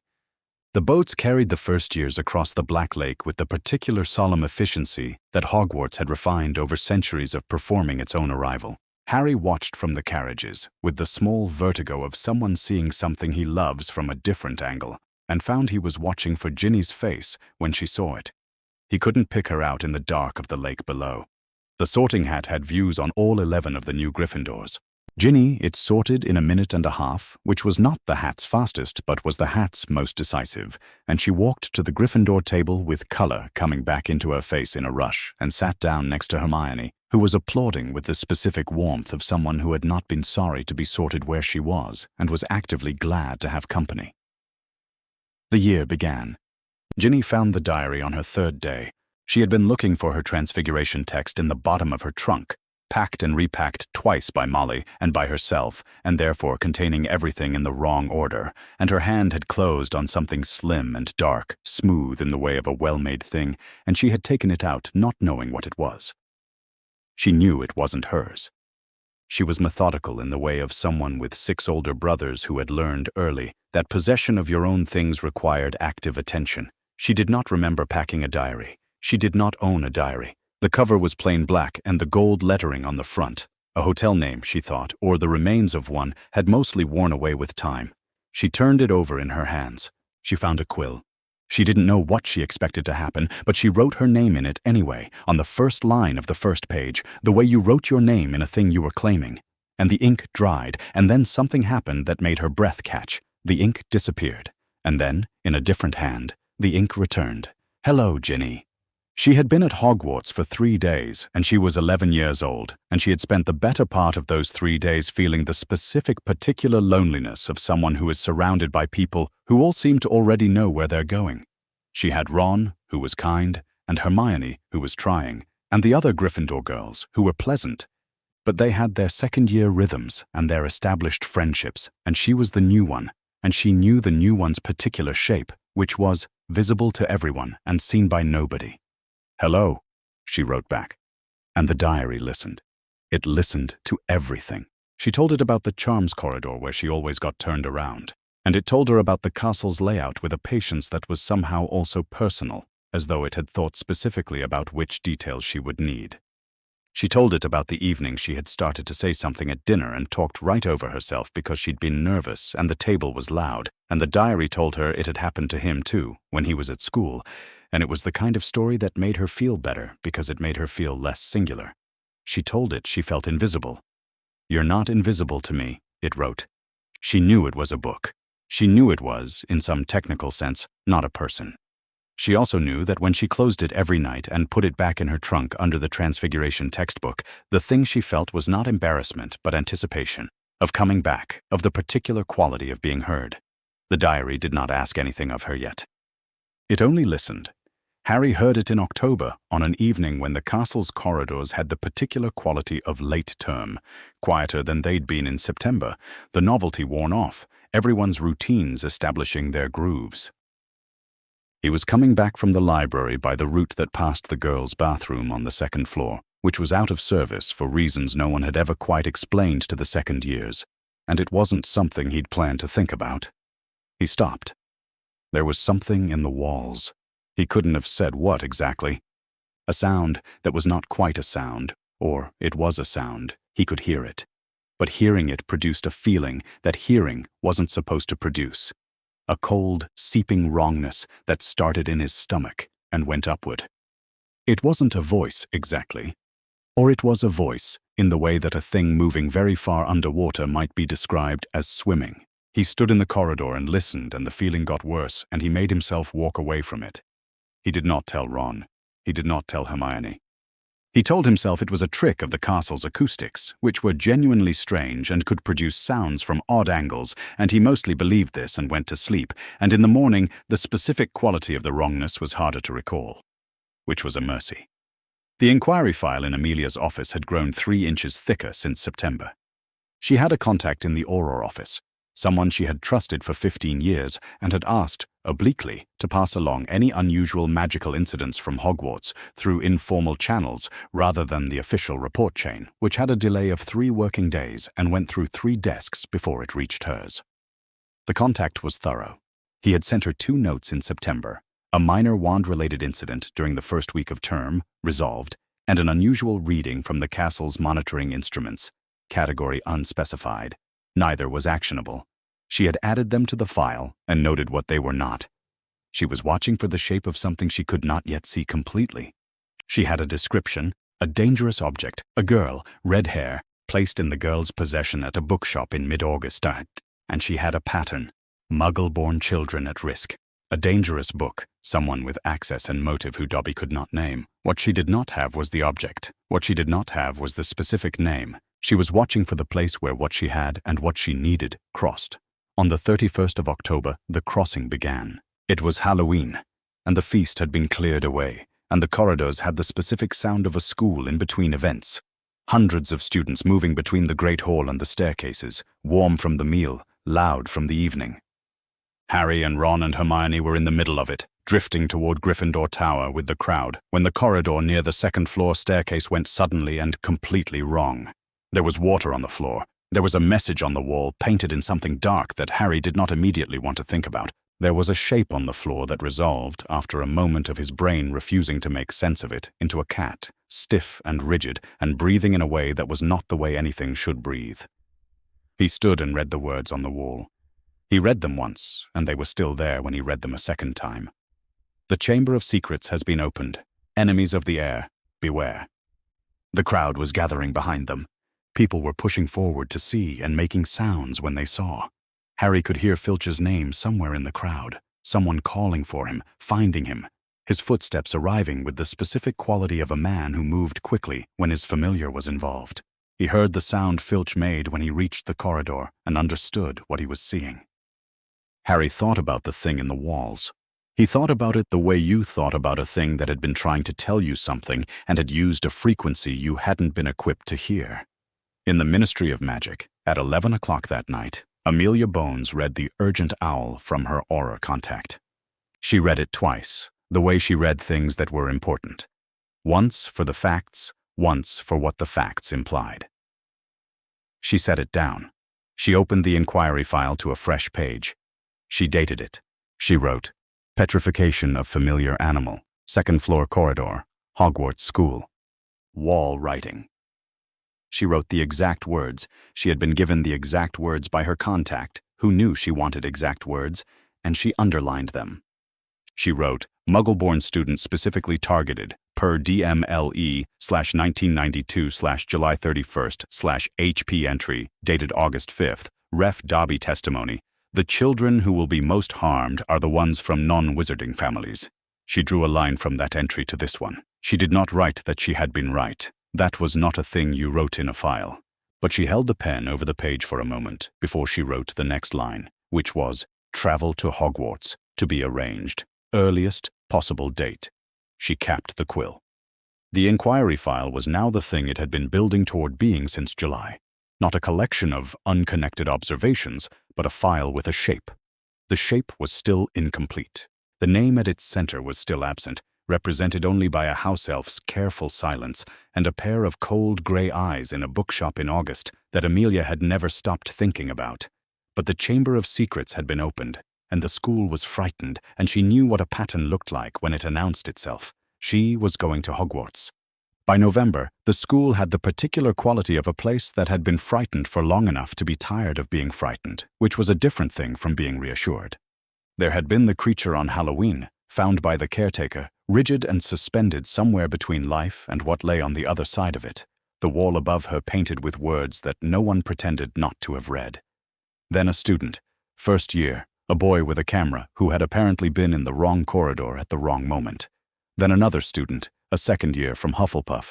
Then something that defied the usual categories of victim, nearly headless Nick, who was already dead by most measures and had been petrified anyway, which suggested either that the thing responsible for this was very thorough or that it had no idea what it was doing to him, which Amelia, reading the report, found in some ways more alarming than thoroughness. The Muggle-born students specifically, the first creature and the two ghosts aside, every student who had been affected was Muggle-born.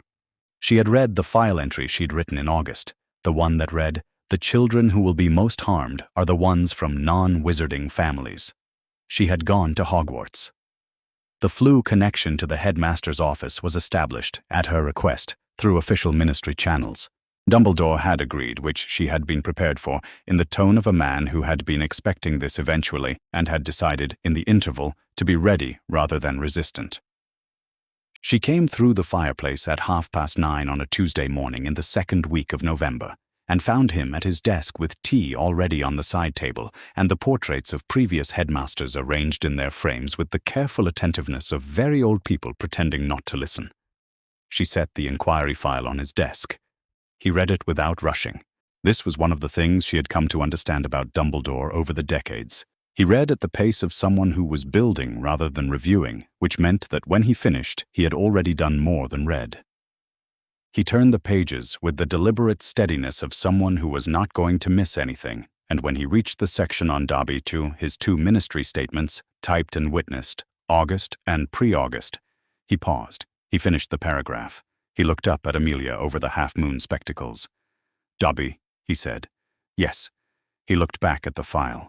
There was something in his expression that had not been there before, which was the particular quality of a man encountering, in someone else's work, a thing he had not expected to find done. She was too experienced to attach too much to it, but she noted it. "Amelia," he said, when he had closed the file and set it on the desk with the care people gave things that needed to stay in order, "you are a very gifted investigator." "I've been told I'm a very gifted witch," she said. "I prefer investigator. What can you tell me about a book that writes back?" He folded his hands. It was his thinking posture. She had seen it across decades of ministry meetings and the occasional Wizengamot session, and she gave him the 10 seconds it required because she had found over the years that the people worth listening to usually needed slightly more time than the people who were not. "There are objects," Dumbledore said, "in the category that our classification system calls dark artifacts of the consciousness-binding kind. Their mechanism varies. Some use a fragment of the original caster's will, some are constructed to simulate presence through less personal means. What they share is the ability to present as a receptacle while actually functioning as an actor. They don't record what is written in them." He looked at her steadily. "They respond. They adapt. They build trust with whoever is writing, and they use that trust in service of whatever purpose they were made for." A pause. "A book that writes back, in the context of what has been happening in this school, would not be a book.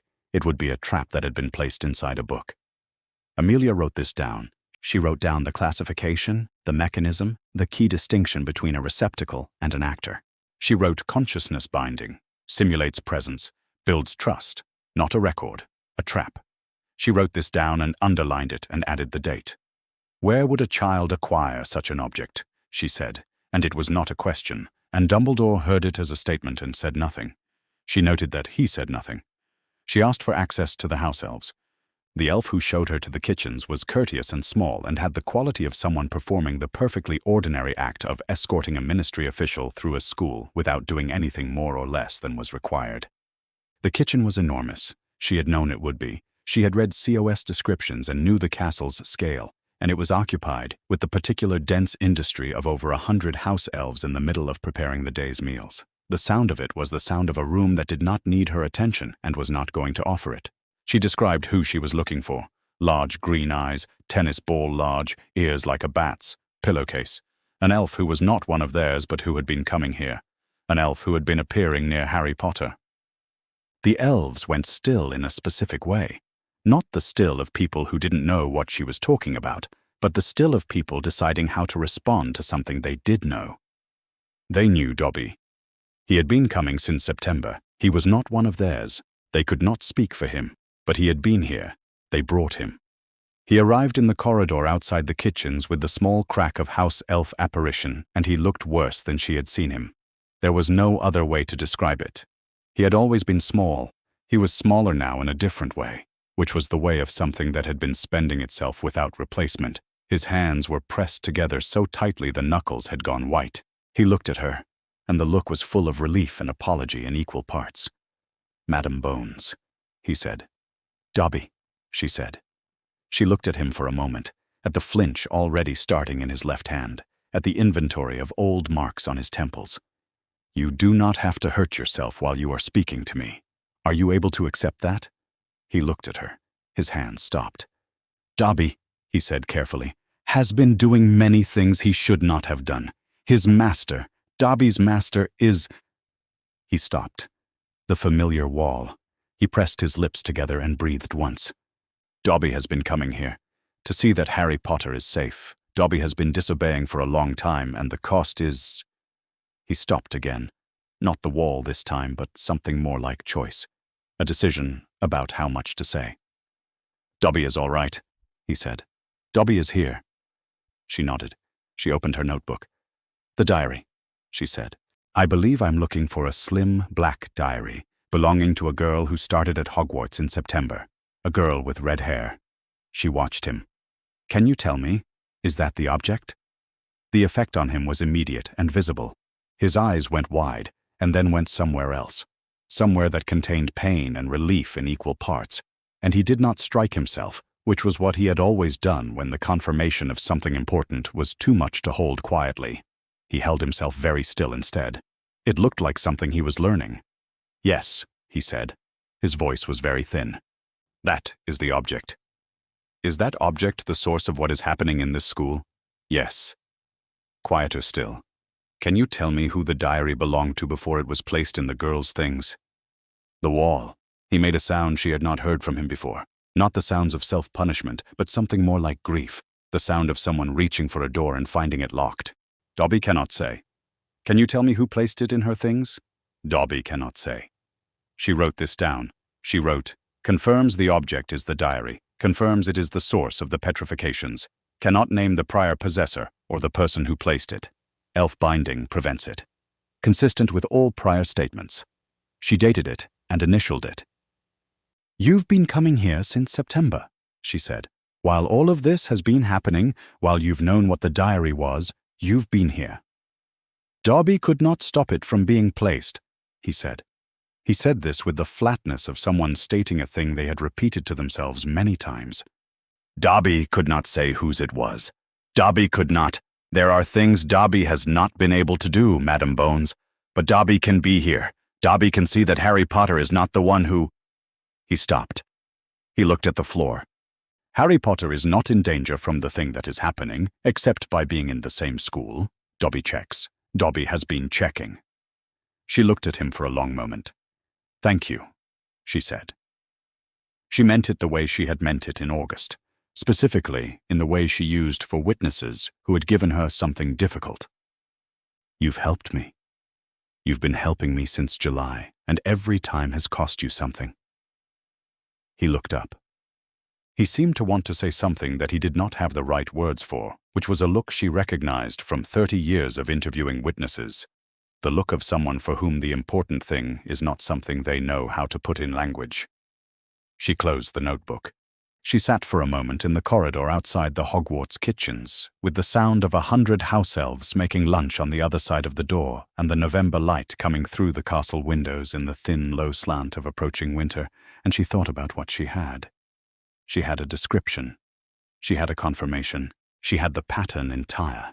A house elf in permanent magical servitude to a prominent wizarding family who had known about a dangerous dark object in his master's possession, who had taken 3 separate acts of serious disobedience at significant personal cost to alert the ministry, who could not name his master because the binding was thorough, and the binding had been made by someone who had thought carefully about preventing exactly this. She had a motive, attacking Muggle-born students, and she had a method, a consciousness-binding object placed on a first-year girl at a bookshop in August while her father was being publicly occupied by a confrontation. She had cold gray eyes in a bookshop. She had a black cane with a silver serpent's head, carried by a man who had not looked at her when she was present and had looked at everything else. The list of prominent pure-blood families with a house elf, with the right kind of motive, with access to a dark object of that classification, who had been at Flourish and Blot's that morning in mid-August. This list was not long. This list had, as far as she could determine, one name on it. She went back to Dumbledore. He was at his desk where she had left him, and the inquiry file was closed on the desk in front of him, and he looked like a man who had been thinking while she was gone and had arrived somewhere he would rather not have arrived. "I need you to tell me," she said, standing in front of his desk, "what I already know. Not for the file. I will not put your words in the file without your consent, for my own understanding of where this ends." He was quiet for a moment. The portraits were very still. "What I can tell you," he said, "is that this is not the first time the chamber has been opened, and the last time it was opened, the person responsible for opening it was very good at making someone else appear to be responsible." He looked at her steadily. "I have believed, for some time, that the same individual, at a great remove, through a proxy, was responsible for the current situation as well.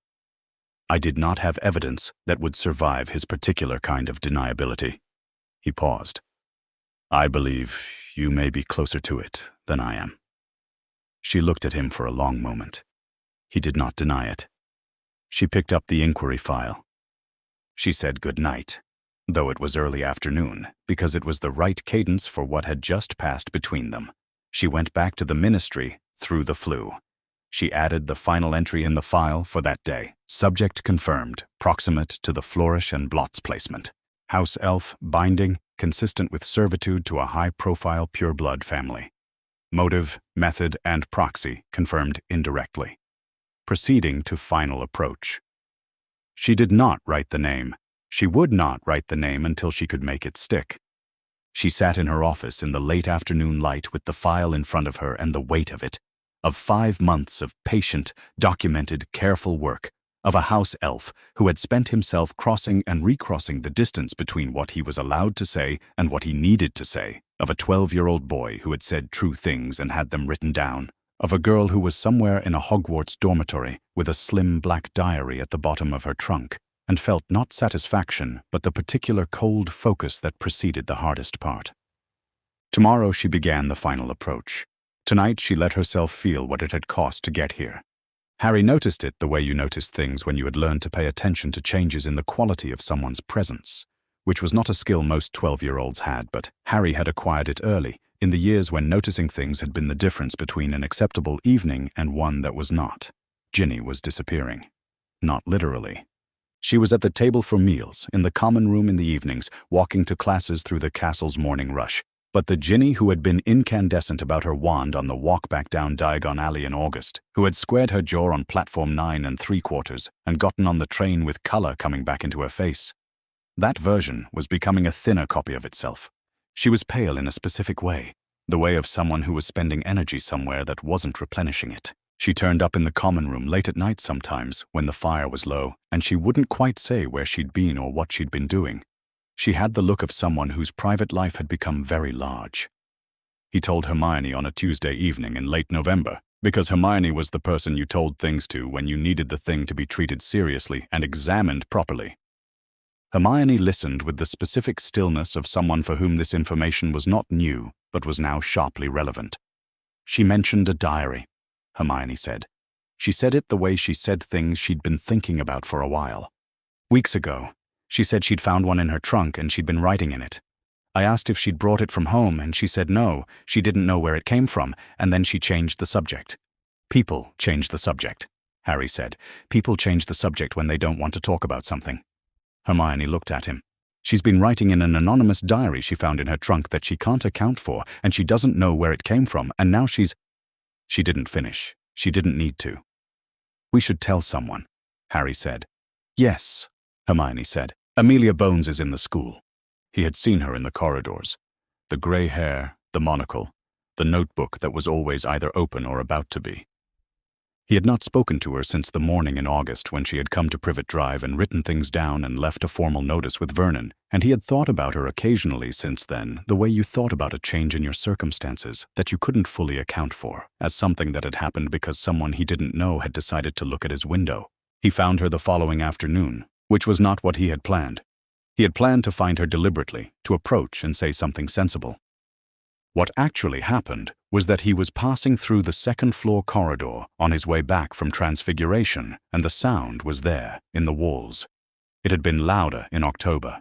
Since then it had been a variable thing, present on some evenings, absent on others, and he had developed a complicated relationship with it in which he neither sought it out nor avoided that particular corridor, and had not spoken about it to anyone, because there was no way to describe it without sounding like someone who should be referred to the hospital wing. But today it was close and definite, and he stopped. He put his hand flat on the wall. The surface of it was cold stone. Beneath the cold stone there was something, a resonance, the feeling of something vast and slow moving at a great depth. He pressed his palm flat and listened, and the wrongness came up through the stone the way cold does, a wrongness that was not about temperature, and his stomach turned the same way it had in October. "What do you hear?" He took his hand off the wall and turned. Amelia Bones was standing 4 feet away with her notebook open and her monocle in place and the expression of someone who had arrived at a conclusion very recently and was in the process of stress testing it. He thought about saying nothing, which was his default response to being observed doing inexplicable things. He thought better of it. "Something moving," he said. "Something speaking, maybe. It's not in any language. It's not words exactly. It's more like the pattern of words without the content." He stopped. "I know that sounds... It doesn't sound like anything," Amelia said. She looked at the wall. She reached out and placed her own hand on the stone and held it there, and he watched her face while she did it, and whatever she was looking for, she seemed to find something adjacent to it, because when she took her hand away, her expression had the particular quality of a woman connecting 3 things at once. She wrote something in her notebook. She looked at him over the monocle. "Has Ginny Weasley seemed herself to you lately?" she said. He stared at her. "No," he said. She closed the notebook. "Come with me," she said. "We're going to Dumbledore's office." What happened in the hour that followed was something Ginny would not remember clearly afterward. Harry knew this because he waited in the corridor outside her dormitory, while Dumbledore and Amelia were inside, and the sounds from inside the room were nothing like what he'd braced for. No raised voices, no dramatic confrontation. What he heard was Dumbledore speaking, very quietly, with the patient persistence of someone explaining to a hurt animal that the thing they're holding is the thing that is hurting them. And then, after a long time, Ginny's voice, not talking, just a sound, the sound of someone releasing something they had been holding too tightly for too long. Then silence. Then the door opened, and Amelia came out carrying a slim black diary, and Ginny was behind her on Dumbledore's arm, very pale and very small, with the particular look of someone who had just had a room suddenly empty that had seemed full for months. She didn't look at Harry. He didn't think she was seeing the corridor at all. He watched them go toward the hospital wing and stood in the corridor by himself for a moment and thought about what it looked like when someone got out. Dumbledore brought the diary to the table in his office afterward and set it in the center. It was exactly as Amelia had described from Dobby's August testimony, slim, black, the lettering on the front worn to almost nothing. It sat on the desk with the particular innocence of an object that had no apparent reason to be interesting.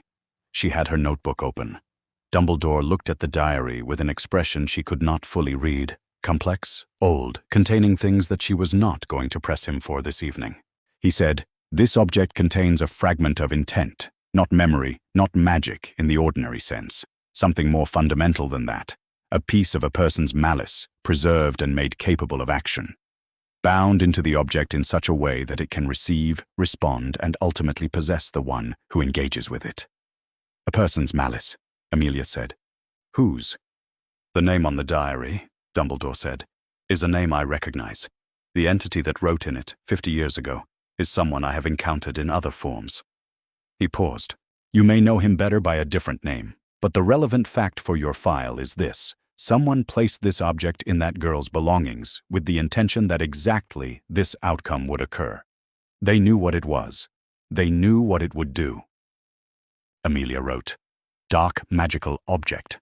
Vessel containing fragment of malicious intent, capable of possession, placed deliberately in the victim's belongings by a person with foreknowledge of its function."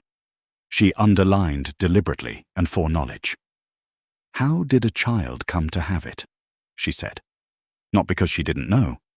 She had learned over 30 years that asking the question you already knew the answer to was not redundancy. It was documentation. "Someone put it there," Dumbledore said. "Someone who was present when she had access to her belongings. Someone who knew her family and understood that she would be unlikely to identify the object for what it was." He looked at Amelia steadily. "Someone who intended it to harm children who were the wrong kind of blood, and who had the right connections to possess an object of this kind in the first place." She closed the notebook. She needed to make 2 flu calls. She made the first one from the headmaster's office, to her department, to the senior officer on overnight duty, and issued a set of instructions that she had prepared in writing before she had come to Hogwarts. The instructions outlined the evidence, the basis for the summons, the specific legal authority under which the summons was issued, and the name of the senior officer who was to countersign it in her absence. She had learned a long time ago to prepare the paperwork before the confrontation, because paperwork prepared after a confrontation had the quality of something that could be questioned, and she did not want anything about this to be available for questioning. The second call was to Fudge. He was in his office. She had calculated that he would be because Cornelius Fudge worked late when he was anxious, and he had been anxious since August, and he was the kind of man who believed that proximity to his own desk was protective. She said, "Cornelius, I'm calling to inform you that I am issuing a formal summons for questioning in connection with the matter under inquiry reference DMLE/1992/07/31/HP. The summons has been prepared, signed, countersigned, and dated. It is already entered in the department's records." Fudge stared at her through the flu. He had the expression of a man who had been hoping this particular thing would not be said, and was now adjusting in real time to the fact that it had been. "Who?" he said. "I'll be informing the subject directly," she said. "The summons is already issued, Cornelius. I'm informing you as a courtesy." "A courtesy." He stopped. He started again. "Amelia, do you understand what you are? Whoever this is, whatever you think they've done, a summons of this kind requires. The political implications alone." "The diary," she said, "was identified by the headmaster of Hogwarts as a dark magical object of the possession-capable kind. A child of 11 is in the hospital wing. 14 students and 1 creature have been petrified this term. The object was placed deliberately. I have evidence, documented over 5 months, of who placed it and why." She kept her voice exactly level. "You are welcome to object in writing. It will be added to the file." Fudge said several things in quick succession, none of which altered the fact that the summons was already entered in the department's records and the paperwork was already signed, and she had placed the flu call after, not before, any of it.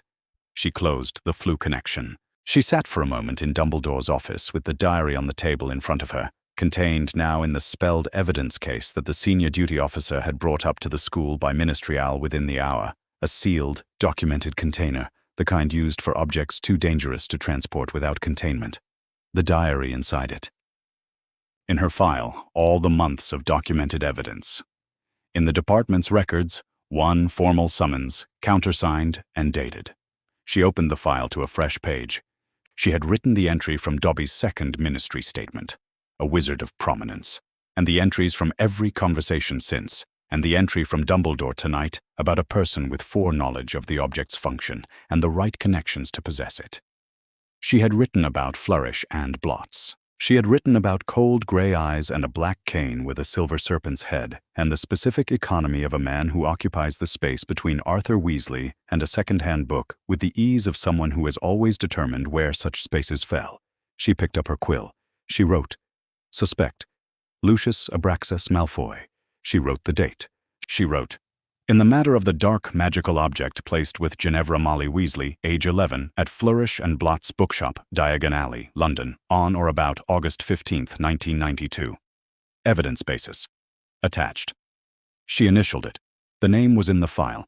She had known it for weeks, had seen it every time she looked at the pattern entire, had felt its absence in the file the way you felt the absence of a word you knew and could not quite reach. Now it was there, in ink, dated, initialed, entered. One name in one line, representing 5 months of documented work, a house elf's extraordinary courage, and a small girl being brought out of a room holding Dumbledore's arm. She did not feel triumphant. The basilisk was still in the chamber. The investigation was not complete. Ginny was in the hospital wing and might be there for some time. Fudge was going to make the next weeks very difficult. Lucius Malfoy had not been charged. He had been summoned, which was a different thing. And he would arrive with legal representation and a deniability strategy and the confidence of a man who had never been held accountable for anything. But the summons was issued. The name was in the file. She capped the quill, closed the folder, and picked up her coat from the back of Dumbledore's chair. Outside the castle windows, the December night was very black and very cold, and the grounds of Hogwarts were still. In the hospital wing, 2 floors below, 11-year-old Ginny Weasley was asleep under the school matron's careful supervision, and the diary that had been the first thing in her life that had ever listened to her with complete attention was now inside a ministry evidence case with Amelia Bones's initials on the seal. Tomorrow, the final approach.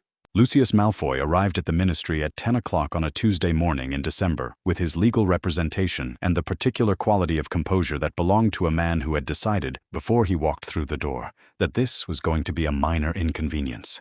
He was immaculate, the way he was always immaculate, the robes without a thread out of place, the pale hair arranged with the precision of someone for whom precision in these things was both habit and statement. He had the black cane. He had the gray eyes that moved across the ministry atrium with the calm assessment of someone who owned rooms by walking into them and who had never had reason to learn a different relationship with the spaces he occupied. He looked at the Ministry of Magic the way you looked at something you had occasionally found useful. Amelia watched him cross the atrium from the doorway of the formal interview room. She had been in the room since 8, reviewing the file in sequence, checking that every entry was dated and countersigned and in order. She had been doing this work for 5 months. She intended to do it correctly. She let him be brought to her.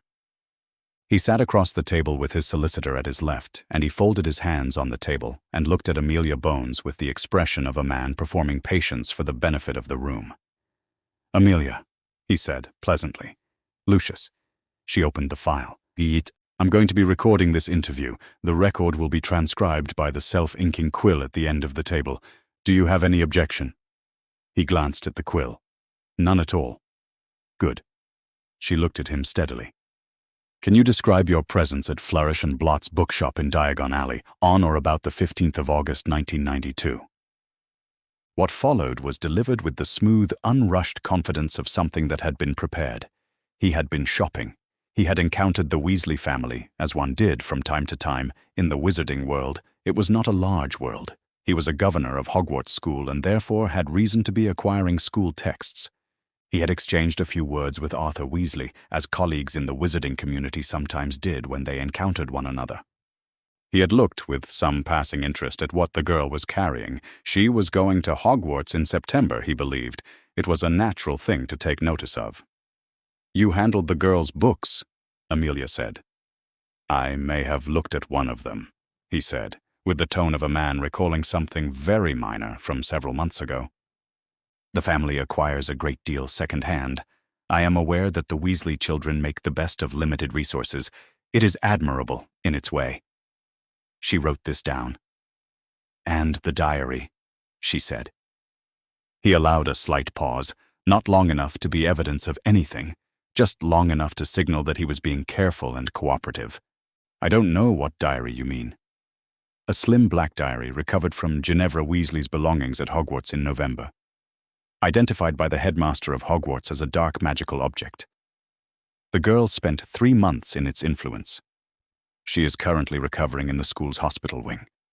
She kept her voice entirely level. "You don't know this diary." "I know nothing about a diary found in a child's belongings," he said, with the sincere concern of a man stating a thing he has prepared to sound sincere. "If such an object was in her possession, it is a terrible thing. Children can pick up all manner of items. She was in a bookshop with a great many people." "She was, including you." Amelia wrote something. Is it possible you accidentally included a diary among items you offered to the family? A pause. She watched him calculate. The calculation was visible, not the conclusion, but the shape of it. A man deciding that an accident, acknowledged, was better than ownership denied and later proved. I may have had some old books with me that day, he said. I occasionally clear items from the manor that are no longer of use. It is possible something was included that I wasn't aware of. You don't recall placing a diary in the girl's cauldron. I would have had no reason to place anything in the girl's cauldron, he said, with gentle reproach at the implication. Of course not. She closed the notebook. I'd like to present the formal evidence now. The diary came first, in its evidence case, sealed, initialed, documented. She described the recovery, when, where, by whom, in whose presence, with what authorization. She described Dumbledore's examination, the object's classification as a consciousness-binding dark artifact, capable of possessing its user, recovered from an 11-year-old girl who had been writing in it since September and who had, in that time, become progressively less herself. Lucius's solicitor made a note. The inquiry file came second. She described its origin, July 31st, an overnight trace report, a house elf's account that had subsequently proved accurate in every verifiable particular. She described Dobby's testimony in August, a dangerous object of book-like form, in a prominent wizard's possession, intended for placement among children at Hogwarts, designed to harm those of non-wizarding parentage. She placed the relevant entries in front of Lucius's solicitor. House elf testimony, the solicitor said, is not admissible in Wizengamot proceedings.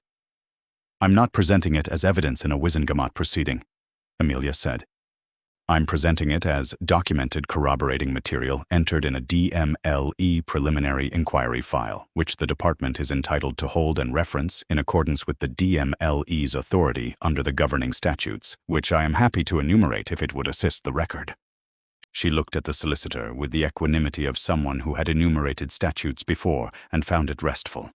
The testimony is corroborating. The diary in the evidence case is the evidence. The solicitor went quiet. The three witnesses came third. Arthur Weasley, head of the Misuse of Muggle Artifacts Office, who had been standing within 4 feet of Lucius Malfoy at Flourish and Blots, and had observed him interact with Ginevra Weasley's cauldron and its contents. Harry Potter, 12 years old, second-year student at Hogwarts, who had watched Lucius Malfoy lift a book from the cauldron with 2 fingers, examine it, and return it. Ron Weasley, 13, third-year student, who had been standing at Harry Potter's side. All 3 had provided written statements. All 3 statements described the same thing, Lucius Malfoy's hands near the cauldron and the interval between the book being lifted and replaced. None of them had seen the diary go in. She knew this. What she did not say was that she didn't need them to. She placed the final document on the table. Dumbledore's statement, 6 paragraphs on ministry cream parchment, in the headmaster's precise script. She had read it several times, and it was, she thought, the most carefully constructed 6 paragraphs she had encountered outside a formal legal brief. It stated that the object recovered from Ginevra Weasley's belongings bore the magical signature of a class of dark artifact that required 3 conditions for its existence: deliberate intent in its creation, deliberate knowledge of its function in its possessor, and deliberate action in its deployment. The object did not end up in a child's school bag accidentally. Its placement was not possible for someone who did not know what it was, because someone who did not know what it was would have had no reason to place it, and would have had no method for placing it in the specific location, among a child's school materials, to be discovered and engaged with over the course of a term that would maximize its effect. Lucius Malfoy had stated that he did not know what the diary contained. Dumbledore's statement had closed the trap. Only someone who knew exactly what the diary was and how to use it could have placed it. Claiming ignorance of its nature was claiming to have had no mechanism for placing it deliberately. Claiming to have placed it accidentally was claiming to have had it in his possession to begin with, and to have been, at best, negligent in the possession of a dark object of this classification. His solicitor read the statement. He read it once and read it again. He did not make a note this time. Lucius Malfoy's composure had not changed. She gave him credit for that. He looked at the statement, and looked at the evidence case, and looked at Amelia Bones with the expression of a man who had just discovered that the ground had moved while he wasn't watching. This is based, he said with controlled precision, on the documented account of a house elf. My house elf. Among other things, Amelia said. My house elf, he continued, who has been disobeying repeated direct orders for months. Who will answer for that disobedience when we return home? He said this with the flat certainty of a fact being stated. I am entitled to know what this elf has said, and to correct any. She heard a sound in the corridor. She had known Harry was out there. She had asked him to wait. He was a potential witness for the Flourish and Blot's testimony, and she had brought him through formally so that the record reflected his presence. And she had heard, in the past few minutes, the quality of quiet that meant someone was listening carefully to what was happening on the other side of a door. She could not hear what Harry was thinking. She did not need to. The door opened. Harry Potter stood in the doorway with the expression of someone who has made a decision. I'm sorry, he said, which was a very good opening. He addressed it to the room in general, which was also good. I know I'm supposed to wait, but I wanted to present a physical item to the inquiry, as a matter on the record. Amelia looked at him. He looked back at her. She had seen this expression on his face once before, in August, on the other side of iron bars. This is highly irregular, the solicitor said. It's a preliminary inquiry, not a formal hearing, Amelia said. The DMLE is entitled to receive material evidence from named witnesses. She made a note in the file. What is the item? Harry reached into his jacket pocket. He produced a balled-up sock, grey, old, one of Dudley Dursley's cast-offs, which was not a thing Harry could have explained without considerable context, and which he was not asked to explain. He held it out toward Lucius Malfoy with the straightforwardness of someone handing over something that needed to be examined, and he said, For the record, you can give it to Dobby to carry if you don't want to touch it. Lucius Malfoy looked at the sock. His expression did not change. It was the expression of a man who had long since learned that his expression was one of his primary defensive tools, and who was not going to surrender it to a 12-year-old with a sock. He took it with 2 fingers, which was the same gesture he had used with Ginny's textbook, and turned to Dobby, who had been standing behind his master's chair with the stillness of something that had learned that stillness was survival. Take this, Lucius said. Dobby took it. Dobby looked at the sock. He looked at Harry Potter. The look that passed between them was not long. It was the length of something that had already been understood and was only now being confirmed. Dobby turned the sock in his hands. He had the dazed quality of someone encountering something they have waited for so long it has stopped feeling possible. His lips moved. He looked at his master. Dobby, he said. The third person he had always used. The one that meant he was describing himself from the outside. The way you described something at a careful distance. Dobby has been given clothes. He looked at the sock once more. Dobby is free. Lucius Malfoy stood. What he said in the next 30 seconds was not for the record, in the sense that Amelia added a note to the transcript observing that the witness had responded with several remarks the self-inking quill had captured, but which were not relevant to the substantive inquiry. She did not expunge them. She left them in the file. They were, in her professional estimation, useful characterization. Dobby was escorted from the room by a Ministry Elf liaison officer, which was a position that had not previously been called upon to do anything more than receive annual reports. Lucius was formally advised that the inquiry against him was active and ongoing, that his wand was temporarily seized pending the inquiry's continuation, and that he would receive notification of next steps through his legal representation. His solicitor asked 3 questions, all of which Amelia answered in the order they were asked. His solicitor made further notes. Lucius Malfoy picked up his cane, wandlessly, which he did with the ease of a man accustomed to it and who had not been without it long enough to be impaired, and left with the specific quality of exit of a man in whom fury and calculation were running very close together, and who had decided that calculation would be more useful. The story was in the Wizarding Press 3 days later. She had expected it. The story was pitched by people who were closely connected to people who were closely connected to Fudge as an exposé of the DMLE's overreach, the head of department conducting a formal inquiry against one of the most prominent families in Wizarding Britain on the basis of, among other things, a house elf's documented account. The angle was intended to be ridicule. The Department of Magical Law Enforcement, reduced to interviewing property. What happened instead was that the story of the house elf got out. An elf who had crossed his binding 3 times, who had appeared in a ministry official's office before dawn to tell her about bars on a child's window, who had described with painful indirection a dangerous object in his master's possession and a plot to harm children, who had been believed and who had proved right every time. The angle the press had chosen, the absurdity of a ministry official taking a house elf seriously, ran directly into the fact that the ministry official had been correct to take the house elf seriously, and that taking him seriously had resulted in a dark magical object being recovered from a child's belongings before it could complete its work. Fudge called her office 4 times in 2 days. She returned one of the calls. Lucius Malfoy was under formal investigation. His wand was in ministry custody. His deniability had been documented, challenged, and structurally compromised in a preliminary inquiry file that was now the basis for an ongoing investigation. He had not been convicted. He might never be convicted. The wizarding justice system had its particular resistances, and he had the resources to work with them for years. But his name was in the file. His solicitor had been quiet. Dobby was free. The chamber in the school's heart still held what it held. The basilisk was still alive, 1,000 years old, and waiting for a voice it would not hear now, because the diary that would have given it one was in a ministry evidence case with Amelia Bones's initials on the seal. The threat was not over. The investigation was not over. But Amelia Bones had done the thing that had never been done before. She had believed a house elf in July, and in December she had been right, and the record said so, and the record was not going anywhere. Ginny's bed in the hospital wing had a view of the grounds.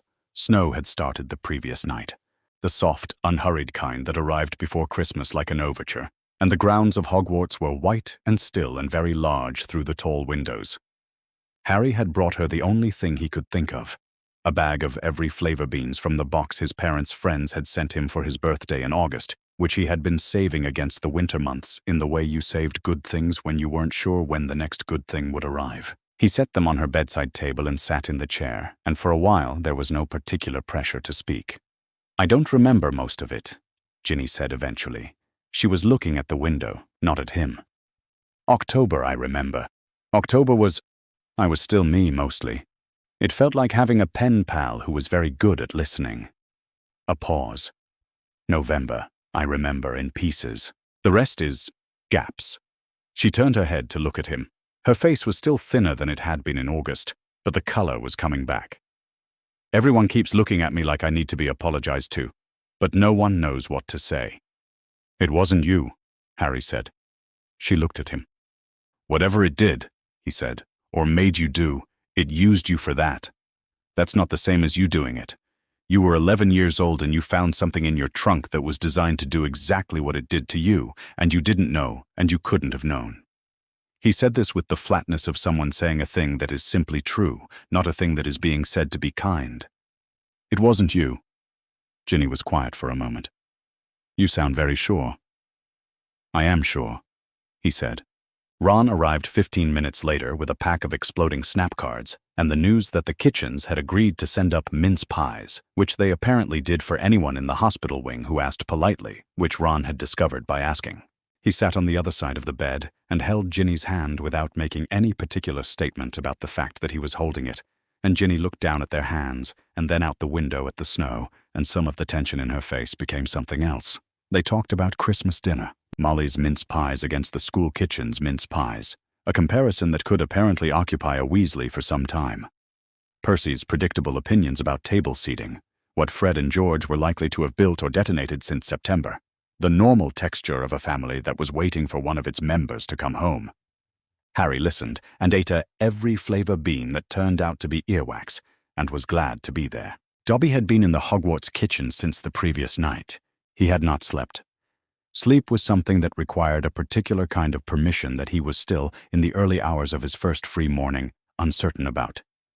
And he had sat on a stool in the corner of the kitchen through the dark hours, with his hands on his knees and the unfamiliar quality of the silence that surrounded him. It was not the silence of someone waiting for an order. It was another kind, the silence of the absent order, the space where the voice in the back of his mind had always been, now simply not present. He did not know what to do with his hands. He tried, in the first hour after dawn, every small motion he could think of, pressed them flat on his knees, folded them together, wrapped his fingers around each other. None of it felt right, because right had always been defined by what he was doing when he was told to be doing it, and no one was telling him anything. He picked up a spoon that a Hogwarts elf had left on the sideboard and set it down again. He was not hungry. He was not tired. He was not anything that had a name he knew how to use. He was free. He was free, and the absence of the binding was so thorough and complete that he kept reaching for it the way a tongue finds the gap left by a tooth. He brought his hand up toward his own temple once and stopped. He sat with his hand raised halfway and understood that he had stopped because he did not want to, and that the difference between not doing a thing because you were told not to and not doing a thing because you did not want to do it was a difference he was going to need a long time to learn the shape of. One of the Hogwarts elves, a small one, younger than him by the feel of it, with very large brown eyes, left a box by the door at some point in the morning. She did not explain the box. She did not look at him directly. He waited until she had gone back to the breakfast preparations and then went to look at it. It was a donation box. The castle collected them periodically, items left behind by students who didn't want them, things the castle itself had turned up in the course of its long housekeeping. He looked inside. There was a sock. It was not a matched pair. It was one sock, gray with a blue stripe, which had once belonged to someone who had not wanted it. He took it out. He turned it over. He looked at it for a long time. Then he put it on. He found the second sock a few minutes later, under a hat. Orange, different in every way from the first. He put it on too and sat back down on his stool in his corner of the Hogwarts kitchen and looked at his feet, which were wearing two socks that matched nothing, and felt, for the first time in a very long time, something that was not pain. Harry found him at mid-morning, which was the period between breakfast and lunch when the kitchens were busy, but no longer frantic. Harry came through the kitchen door with the ease of someone who had discovered it in September and had been using it periodically ever since, and spotted Dobby on his stool and stopped. Dobby looked at him. Harry looked back. Between them was everything that had happened since July: the bars, the letters, the hover charm, the pudding, all the things Dobby had done to try to prevent Harry from returning to a place where the danger was waiting, and which had all failed in the sense that Harry had returned anyway. Between them was also the sock, and Ginny's safe in the hospital wing, and the diary in a ministry evidence case, and a question that Dobby had not yet had anyone honest enough to ask him. They sat down together on the flagstones near the hearth. Not at the table, not on proper furniture, on the floor like two people who had chosen the most unceremonious option available because ceremony was not what this moment required. Harry said, "What are you going to do now?" Dobby thought about this. He thought about it honestly, which was a new way to think. He turned it over the way he had turned over the sock. "Dobby does not know," he said. It was the first honest answer to an honest question he had been able to give, perhaps, in his entire life. He did not know where to go. He did not know what his life looked like when there was no order to fill it. The Hogwarts elves had given him the kitchen for now, without demanding anything in return, which was itself bewildering. The castle felt like a place that might tolerate him while he worked out what was next. "That sounds about right," Harry said. He said it the way he said things when he was being honest, but not particularly comfortable about it. "Not knowing what's next. I've been not knowing what's next for 12 years. Dobby looked at him. "It does not get less strange," Dobby said. "Not knowing?" "I don't think so," Harry said. "I think you just get better at going ahead anyway." They sat for a while longer. The kitchen moved around them with the particular organized energy of a place that had a great deal to do before lunch, and neither of them was in the kitchen's way, and neither of them had to be anywhere. In the dormitory that evening, after dinner and after Ginny had eaten her first proper meal in the hospital wing and been pronounced doing well by the school matron, Harry lay on his back and looked at the slanted ceiling with the December dark outside the windows and thought about the summer. He thought about the bars. They had been there when he woke up the morning after the pudding, bolted from outside, certain and new, and he had pressed his forehead against them and looked at Privet Drive and understood what the summer was going to be. He had been right about that. And then something had changed that he had not caused. He thought about the woman on the pavement, writing in her notebook. He had thought, at the time, that she was writing down what she could see: the bars, the cat flap, the padlock. He understood now that she had been writing things down since before dawn, in an office where a small creature had arrived without announcement and told her something she had decided to believe. She had come to Privet Drive because of what Dobby told her. She had written things down because that was how she worked.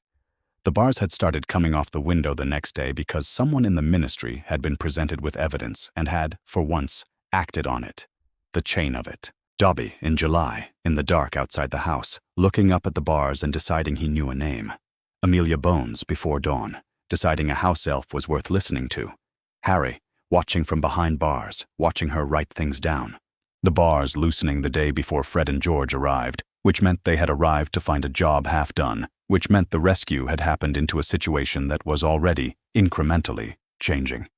His wand was on the bedside table, returned to him by the ministry 2 months ago, after the formal inquiry document had established that he had not been the one who performed the hover charm in July. He reached out and touched it, the way he sometimes did in the evenings, just to confirm it was still there. Neville was asleep in the bed across the room. His breathing was the slow, untroubled rhythm of someone who had studied until dinner and earned his rest. The room was quiet. Harry thought about the basilisk, still in the chamber far below the school, 1,000 years old and waiting. The chamber was still there. The danger was not fully gone. It had been interrupted. There would be something to do about that eventually, in a year that had not arrived yet. He was 12. He had time, in the sense that everything he couldn't solve tonight was also a problem he did not have to solve tonight. He closed his eyes. For now, the bars were off. For now was enough. Amelia Bones was the last person in her department that evening. This was not unusual.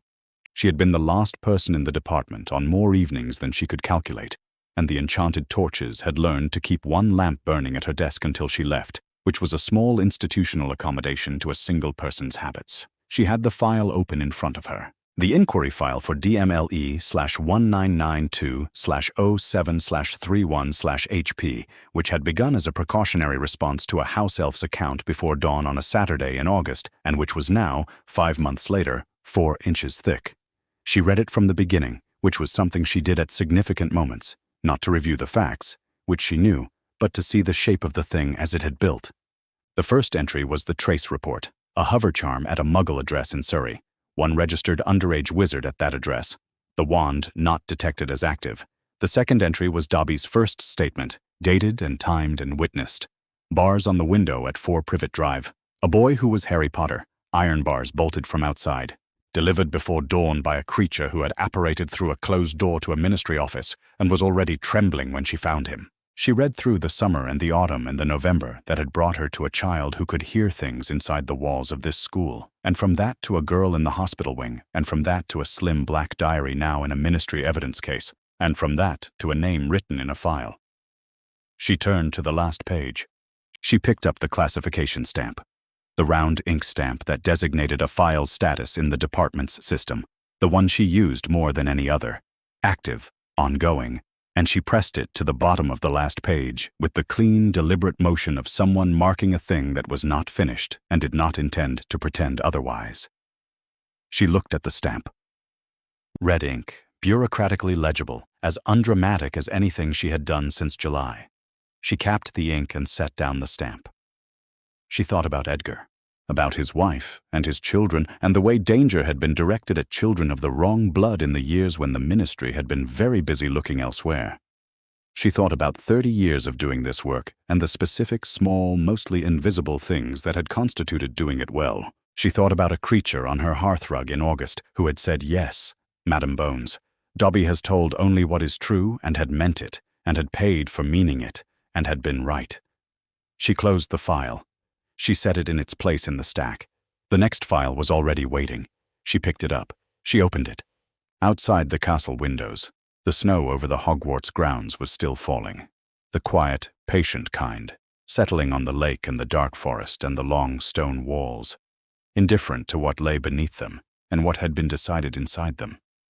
Somewhere in the castle's warmth, Dobby was in the kitchen wearing 2 mismatched socks that he had chosen himself, and Ginny Weasley was eating a mince pie and arguing gently with Ron about whether the school or their mother made them better, and Harry Potter was asleep in a dormitory with his wand on the bedside table. The crack in the wall was visible. It was not yet a door. It had not been there before.